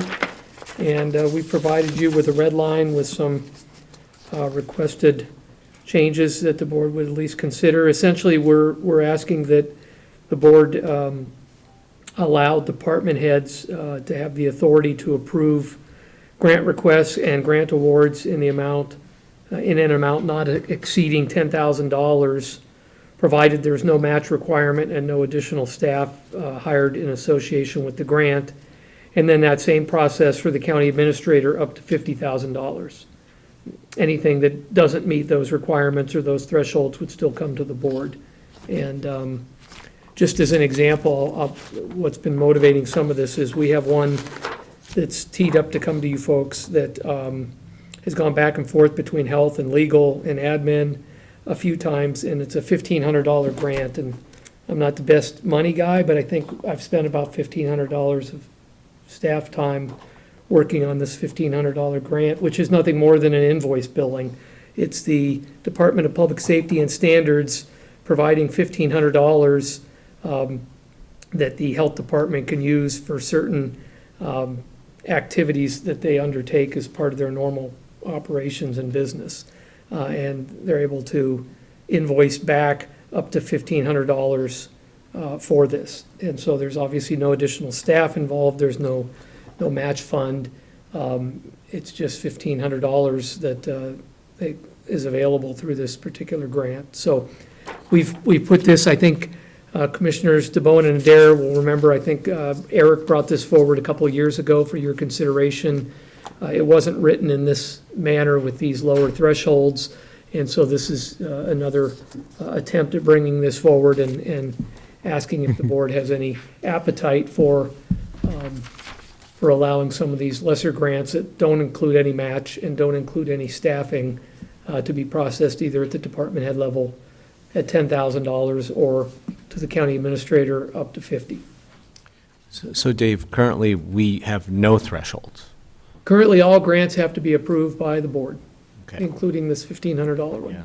Yeah, I remember like a $6,000 one a few months back that I was asking similar questions about. Yeah, and that's part of the grant, because of the way GA20 is drafted, all of them have to come through the board. Now, would these still appear on the consent agenda? I mean, just kind of send directly to consent agenda, or as opposed to? No. It wouldn't appear on the consent agenda. Now, we could certainly create a process whereby there'd be a laundry list of them generated, and that list could be shared with the board as an informational. But there wouldn't be a need to bring them through on a consent agenda, at least as this is drafted. I suppose if you I mean, that would reduce the amount of Board of Commissioners time that I think we're inefficiently spending reviewing these to just, looking at it on the consent agenda and giving the thumbs up. But I don't know whether that would actually reduce staff time for, writing a staff report and, getting it in the packet and things like that. I would think a consent agenda wouldn't be difficult to include the documentation as part of an informational consent item. If that's what the board wanted, we could certainly work at redrafting the proposed amendments to include that. I mean, I'm personally pretty comfortable with these thresholds in this policy, but if my fellow commissioners were not as comfortable, then that might be an intermediate kind of option. It'll still be on your consent agenda, and we just don't need to spend 15 minutes or 20 minutes of board time, board deliberation time on it if it's for such a small amount. Actually, in today's economy, I think people in our community listening to us say $10,000 is a small amount when people can't even afford to fill up their gas tank. Honestly, I don't know. I'm sure I voted against it last time, and that's how I feel today. I feel like that's why we're here. We're here representing the taxpayers, and it's our responsibility. And I think it's important. And the fact that this one for 1,500 is circled around, I don't think that's really our fault. I think it's circled around for other reasons. So, yeah, you guys can battle this one out, but I'm not for it, and I feel like it's a responsibility I have as a county commissioner to make sure. There's so many things that are going on in our county. You know, we have over 1,000 employees. We spend a lot of money, and it was just like $400,000 today that somehow didn't show up on our financial statement. Now, why wasn't that there? And because I had just heard about that $400,000 when we were doing our reconciliation, and all of a sudden we had an extra $400,000 on our ARPA funding that I wasn't aware of. So I just think we need to be able to pay attention. So when I got involved with the audit committee years ago, we had a pending, like a to-do item or something, and it was a grant tracking and reporting for the end of the year audit. And, if we take a grant in, sometimes there's expectations and requirements for a grant. And if we don't follow through with them, we could be in violation. And sometimes this could be at the federal or state level or other dollars that come to us. So I've always held on to that fact that we kind of need to know each part and piece. It can be done in a spreadsheet and, reporting requirements. It could be, just a checkbox in a spreadsheet for reporting requirements, but we should definitely keep track of each and every piece. And I'm sure that's our intention as an organization. We don't want to not do that. I don't mind just being informed of some of these after the fact, though. I mean, I'm not in a spot where I've ever thought, oh, well, how did that get to us? And let's all say no. So I'm not too worried about some of these. Just like it was mentioned, a $1,500 ends up being kind of a line item or a invoicing activity for some service that, a state agency wanted to fund, which is fine. So, I mean, I'm supportive of doing something here, but with a specific either, board meeting notification. I don't even need to see it on the consent agenda, but I mean, it should be, officially notified somehow. Either, last week this grant came through, and I don't know what a status looks like to the board in a public meeting, or lines 37, 38, and 39 have been added to the spreadsheet of grants. Whatever it would look like would be fine with me. So there's three general opinions. From a staff perspective, what is the most streamlined way to do not going through the board, obviously. What is the most streamlined way to do this? To a consent agenda item or some kind of separate spreadsheet of grants that I don't know if we maintain or not? Oh, I'm sure finance has it, because we had to do that for the annual audit. So I'm guessing that wouldn't they do that department by, cost center by cost center as opposed to like so it's not in one list that, But maybe our financial system can do it too. Because I'd rather not ask for them to create a just list that we don't already have. I just remember when I had $1,718 a carry forward, and somehow that money disappeared off the financial statement. But I knew I had that a carryover. And there's, we're just talking here money, there money. Maybe 2 years ago, we actually had a bigger carryover than what was showing in our financials, but because of all of our responsibilities, I was aware of it. So I just feel like, it's really a way to know what our departments are, what their goals are, what their aim is, who's asking for what, and I think it's fiscally responsible. So I guess I would just argue that there are a lot of decisions that we make that have really substantial financial implications. Some of which, if we don't deliberate on in a timely fashion, or we don't allow enough time to consider, we could end up with, choosing options that cost us a whole lot more, millions of dollars, construction projects, things like that.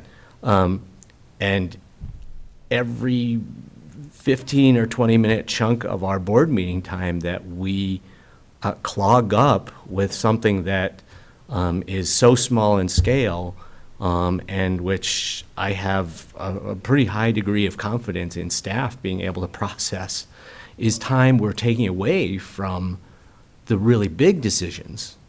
Like if we want to have more time to talk about Worrell Park, you need to get those 15 or 20 minutes from somewhere, right? And that's something that could cost us, like one option costs $2.5 million, another one costs $7.5 million. Those are the kinds of financial issues that I think we need to ensure that we put adequate amounts of of commissioner time into, and the more we fill our agenda with frankly, what I would call busy work, the less time we have to spend on the really important discussions. So that's in my mind, that's the argument for having a policy like this. 'Cause there's a whole lot of stuff that I would like to spend more time talking about than a $1,500 invoice submission. So I read the red part talking about authority levels, and then it also does have the words administrator receive approval from the Board of Commissioners at a board meeting to proceed. So can you help me with the logic here, Dave, about? Yeah, that talks about all other grant requests. All other, okay, must yeah. be noticed to the county administrator and receive approval from the Board of Okay, County. yeah, that's so the all current other, process. okay, yep. So if there was a $1,500 grant and I wanted to be notified, what, do we have any thoughts about how that would be? Unless Nick has an idea, I would circle back with Eric on that. He's sort of in the all things grants in the past. I know he's the one that's attempted to put forth some amendments to this policy in the past. Yeah, I'm sure there's a way to track that. If it's not already occurring within the current financial system, there would be a way to track the ones that would be either approved by the department head or by the county administrator and provide on whatever interval you want, monthly, quarterly, some Well, sort and of a list. maybe it's just other items, and it's listed as an other items, number 1, grant approved by department head on this date for this amount. Maybe that's all, it's as simple as that, because I'd be comfortable with that. If I can just ask one question, Dave, just because I didn't have a chance to ask you this question last week, just for clarity, and I expect department heads would appreciate this. When it says, it states no, where was that? No match requirement. Clearly, that's no financial match requirement. Is it also no in-kind match requirement? No match. It's just no match, period. Okay, blanket. Okay, just for clarity, it's great to have that on the record. Right. Thank you. Okay. Required finance or any type of in-kind, that would be, come to the board even if it was below those thresholds. Perfect. I'd propose approval with the expectation that any grants are listed on our agenda items under other items, by name. That's easier than doing a staff report for a consent agenda item? Either way, I mean, we can track them, and if I. But it can be, so my consent agenda means we're approving it by approving the consent. Right, it's on our consent. That's why I'm talking about the other items. It can have a staff report and said, on this date, we did this, and we're going to do great things with these dollars. But it's under other items, and it's not a decision of the board. So that's where I'm going. Again, separately, it could be a monthly report Yeah. or quarterly Yeah, I'm just report that just gets generated electronically. So it's not an and approval, sent yep. to the Board of Commissioners. So I was staying away from approval even. Right. Because that does not make less sense. I mean,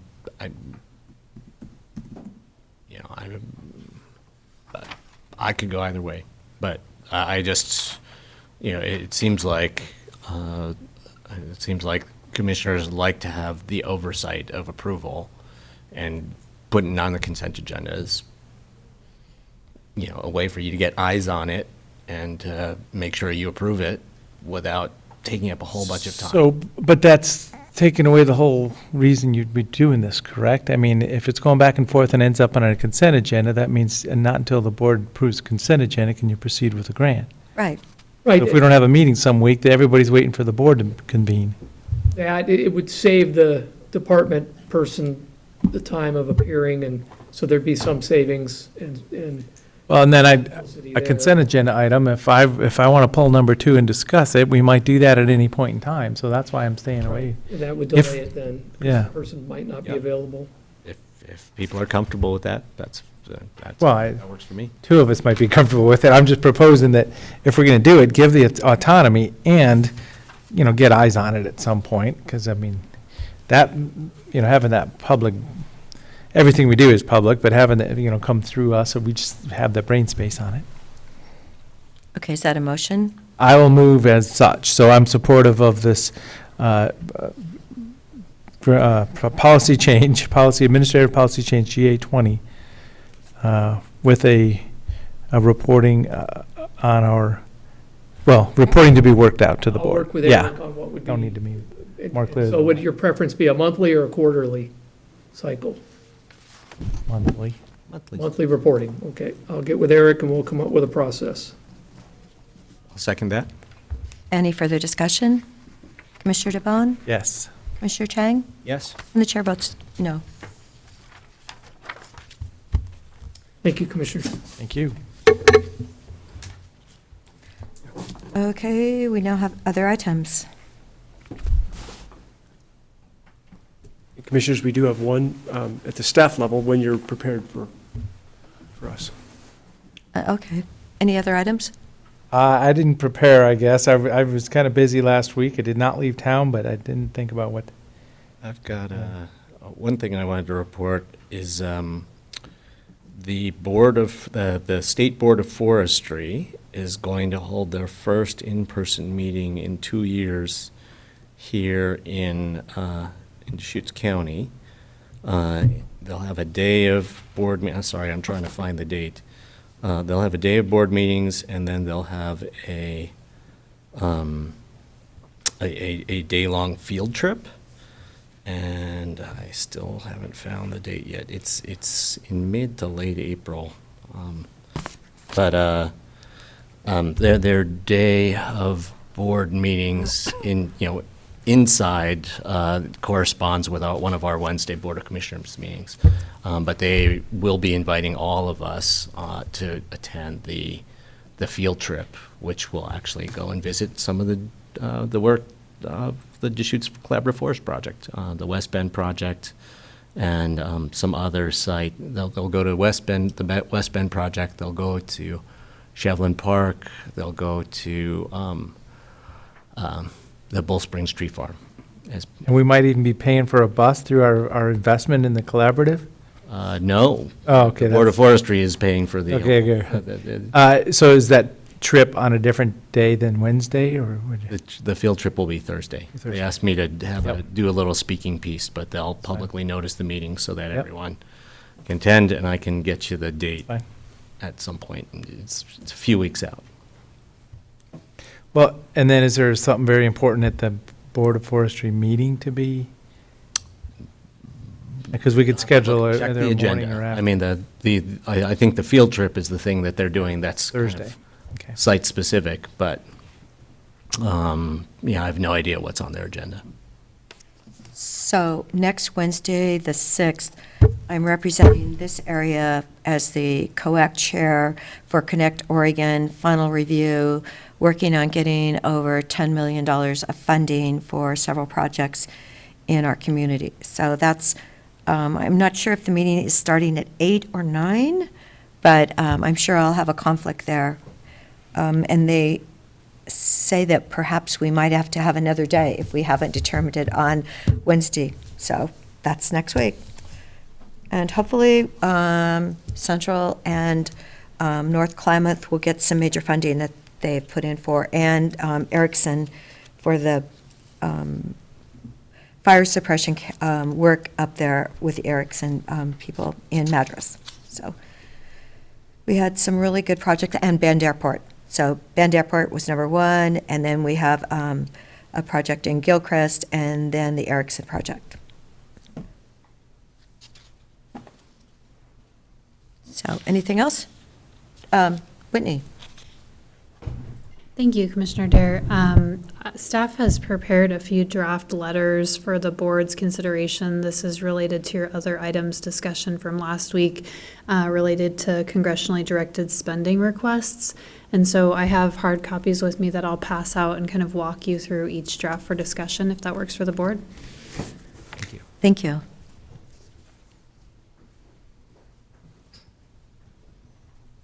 Thank you. Thank you. Thanks. That's okay.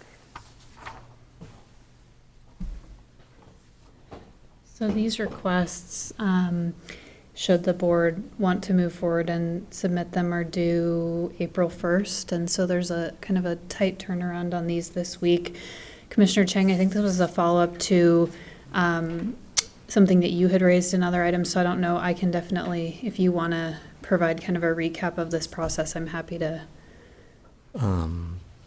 I basically, Congress, are particularly our two senators for Oregon, are accepting congressionally directed spending requests that will, if accepted, get rolled into the federal fiscal year 23 federal budget into the omnibus appropriations bill. And this is an opportunity for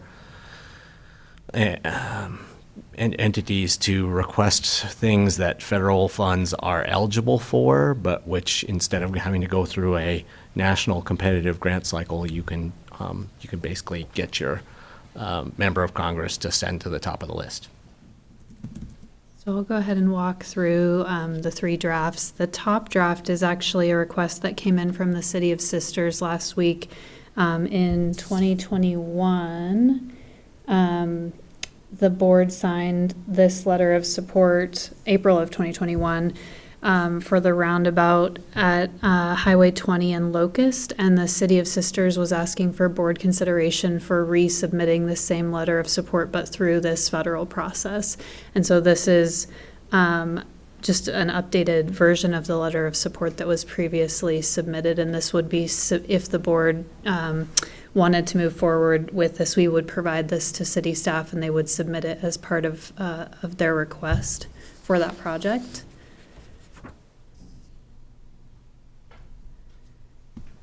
Chair Dare, would you like me to just kind of roll through all three of these? And Yes, then, okay, of course, I will that'd be keep fine going. with me. The second draft letter of support is follows the conversation you had last week related to the Lapine Community Health Center.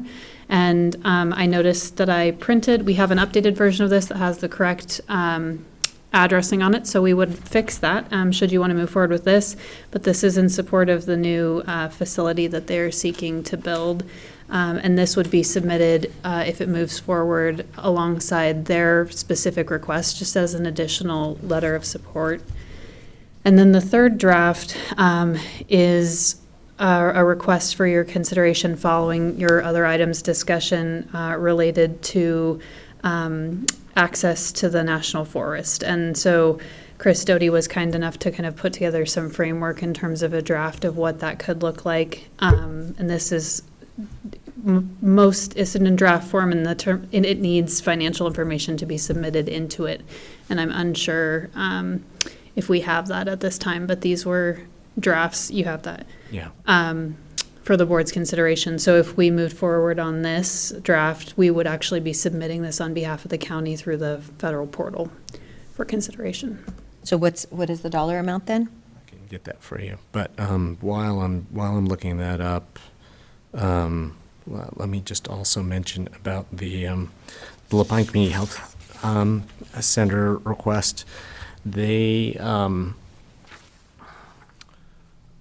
I was told by one of Merkley's staffers that HRSA, whatever HRSA stands for, whatever federal agency HRSA is, they basically told the Lapine Community Health Center, if you're going to make a request, a CDS request, you should ask for renovation and equipment, not new construction. So we can talk about this facility as, like an expansion, but, maybe just throw in a sentence somewhere that says, we understand that Lapine Community Health Center is asking for renovation and equipment funding, and we support that request, or, something. Just kind of add that little additional bit of detail. Definitely. And do we know for sure that they are going to submit this request? That was what they told me. Okay, that's great. I just Even hadn't as of last- coordinated on that component of it, just the letter of support, so. Yeah. So you need to take out the words "to build a new." Yes, I can finesse this to capture those edits. Okay, and the Forest Service's estimate on the 4606 road, 600,000 to 700,000 for all the planning and construction costs.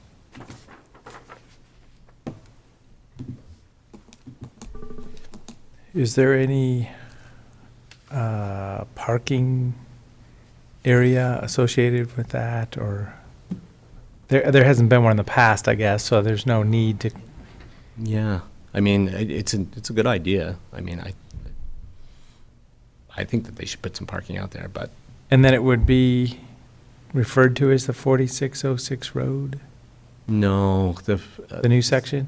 there's the little piece off of, what is it, Johnson, what is it called at that point? Is it called Johnson Road, or? Little Springs? The little piece that basically has been gated, that is not technically the 4606 road.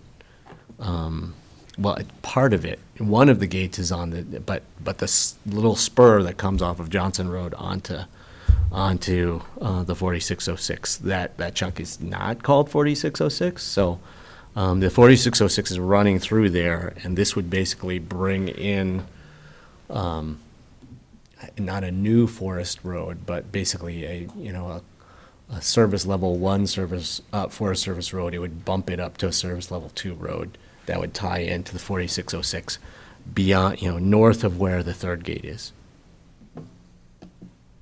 And, it would basically run,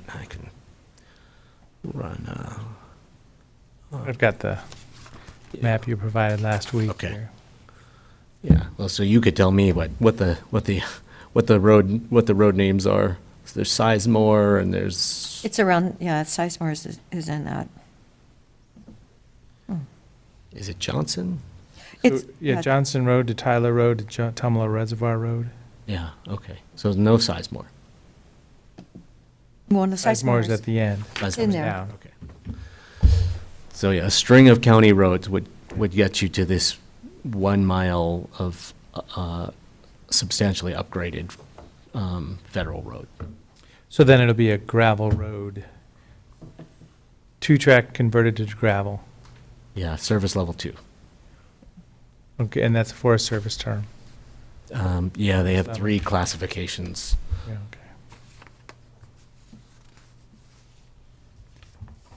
okay. And I assume there would be a gate as well, because they want to keep the federal land back there closed down during the winter for winter range.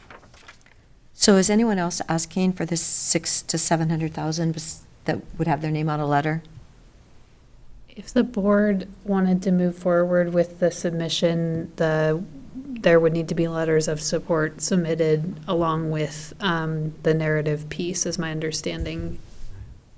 There's a whole bunch of like cycling, running, and other groups who had all volunteered to be the requestor if we don't want to submit the request. So we can convert them to support letter entities if we're willing to be the requestor, which I think is appropriate because this access depends so much on county roads.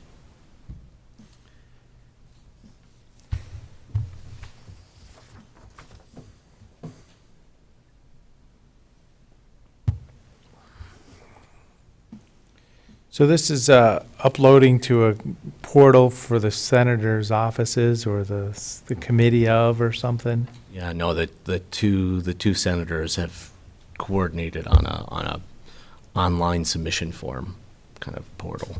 So this is going right just to the senators' offices, and then they use their seats to be able to say, okay, well, let's make sure these stay on the list. So they don't need to be on top of the list, they just, if they stay on a list, right? Yeah. A funded list. So it's really only 1.1 mile, and we're saying that it's going to cost 700,000? This is based on what Chris put together. It looks like it's engineering and design of 1.1 mile. Yeah, I can. The 2-lane gravel road. There is the Forest Service prepped a spreadsheet for me. No acquisition costs, design, permitting, planning. That might cost $150,000 if they have to do contract NEPA, because they basically only have a finite number of NEPA planning staff. Something that we could actually, if I felt like Cody Smith had a whole lot of extra time, we could volunteer that. I don't think so. But yeah, so contract NEPA and engineering design, 150K, construction renovation, 225,000, site work, 25,000, equipment, mobilization of equipment, in and out, 300,000. That's how they got to 700. And I can share this spreadsheet with you all.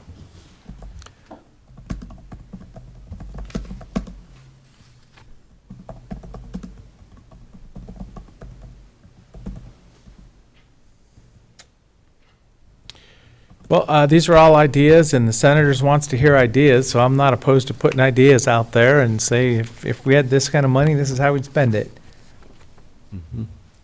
And if they agree to this congressionally directed spending request, it doesn't mean that they're sending the money to us. I mean, that's one way you could set this up, but we could just ask them to put it in a special account at the Deschutes National Forest and set them loose on it. Well, if we only asked for 600,000, maybe they could do it, if we're talking about gravel roads, a little bit cheaper. If we're not using, if we're just putting some gravel down. Probably have to get 800,000 because of the cost of fuel. Oh, yeah. Well, I mean, let's, just trying to think of spending money and inflation. And the social license to be able to open up that road from 1 lane to 2 lanes. Oh, yeah, I'm sure that's going to be heavy. It's a mile. Well, that means a tree might have to be cut. There might be a little bit of clearing, yes. So thanks for preparing these. Is there? Does somebody want to make a motion on this one then? So the 4606 road specifically? Mm-hmm. Okay. I move that Deschutes County make a congressionally directed spending request to members of our congressional delegation for a reroute or an alternate access to the 4606 road and the Deschutes National Forest. I'll second it. Any further discussion? I will say I must have gotten at least 100 emails from bikers really upset about that road being locked. So Commissioner Chang? Yes. Commissioner DeBonne? Yes. And the chair votes yes. Okay, so let's go to the Lapine Health Center next. Commissioner Dare, just for staff's clarity, what dollar amount would you like to use in the final? Did you not say 700,000? You did, We I'm should sorry, use Commissioner Chang. 700,000. I was, No, but did you had said maybe only ask for 600,000. Are you okay with 700,000? Did I not? I vote was just, yes? 700? Yeah. Thank you. No, I don't want to spend 700,000 on a gravel road for 1 mile, truly. But if they're going to do a study, how many decades will it take? And maybe it'll be cheaper by the time it gets to be able to be built. Okay. And then we have the 2 letters of support for external submissions, which would be for the Lapine Community Health Center with modifications as the board has discussed and staff has noted, and then the City of Sisters request for the roundabout. Okay, I said we should, the Lapine one, so you have to take it off to build a new, you know that. Yes. We've got to make it sound like we're renovating and adding equipment. I mean, I think you can talk about the expansion, but then just say they're making a congressionally directed spending request for renovation of the old building and equipment for the expanded facility or something like that. Okay. Are we asking for a dollar amount on this one? I think this is a letter of support in support of their request, and I'm not Okay. clear what their What they're request asking amount for? will be, correct? I don't know. Okay. I think that they were shooting for something in the range of 1.5 million, but maybe we want to. I can check with them if we want to include a dollar amount, which seems like it'd be a good thing to do. Okay.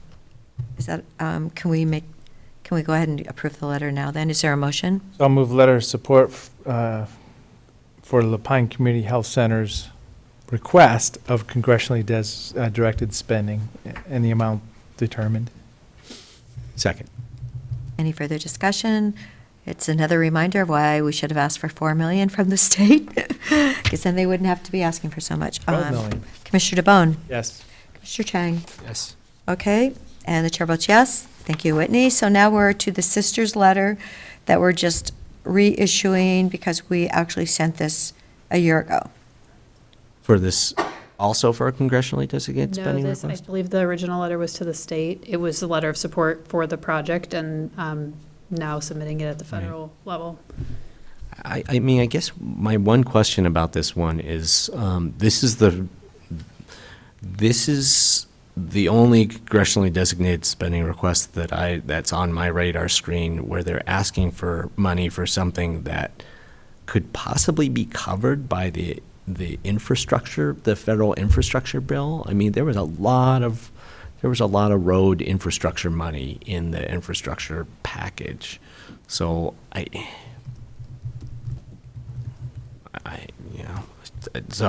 there's a little bit of me that's, just wanting to know whether they are seeking those funds or whether they're competitive for those funds, before, fast tracking them to a direct congressional allocation. But at the same time, it is an important project. So. If it's helpful for the commissioners, staff could coordinate with city staff and come back to you under other items on Wednesday. That would still give us a day buffer in terms of the submission deadline. So if you want to, I'm happy to reach out and get some more information on that and bring this one back on Wednesday. I think that sounds like a perfect idea, Whitney. Why don't we do that Wednesday then, if we can still get the letter out by April 1st, which is Friday, right? Is it Friday? Yeah, okay. Thank you, commissioners. No, thank you so much, Whitney. Thank you. And thank you to Megan, Chris, and Laura who helped to pull these together. So this There we go. Thank you, Megan, Chris, Laura. All right, so anything else under other items? Yes. Chair Adair, I'll just follow up on a question you asked earlier about whether anybody had left our Veteran Services office, Yes. because it does show a vacancy. I coordinated with Keith, and no, nobody has left. One staff is out on FMLA, and our manager there moved one support tech temporarily to an assistant VCSO during the time the staff is out. So it shows a vacancy, but all 5 positions are currently filled. Okay, great, okay, good. I know, I just kind of, it's a very small department, so when they lose 20%. Thank you, Nick. Great. All right, so should we go into executive session?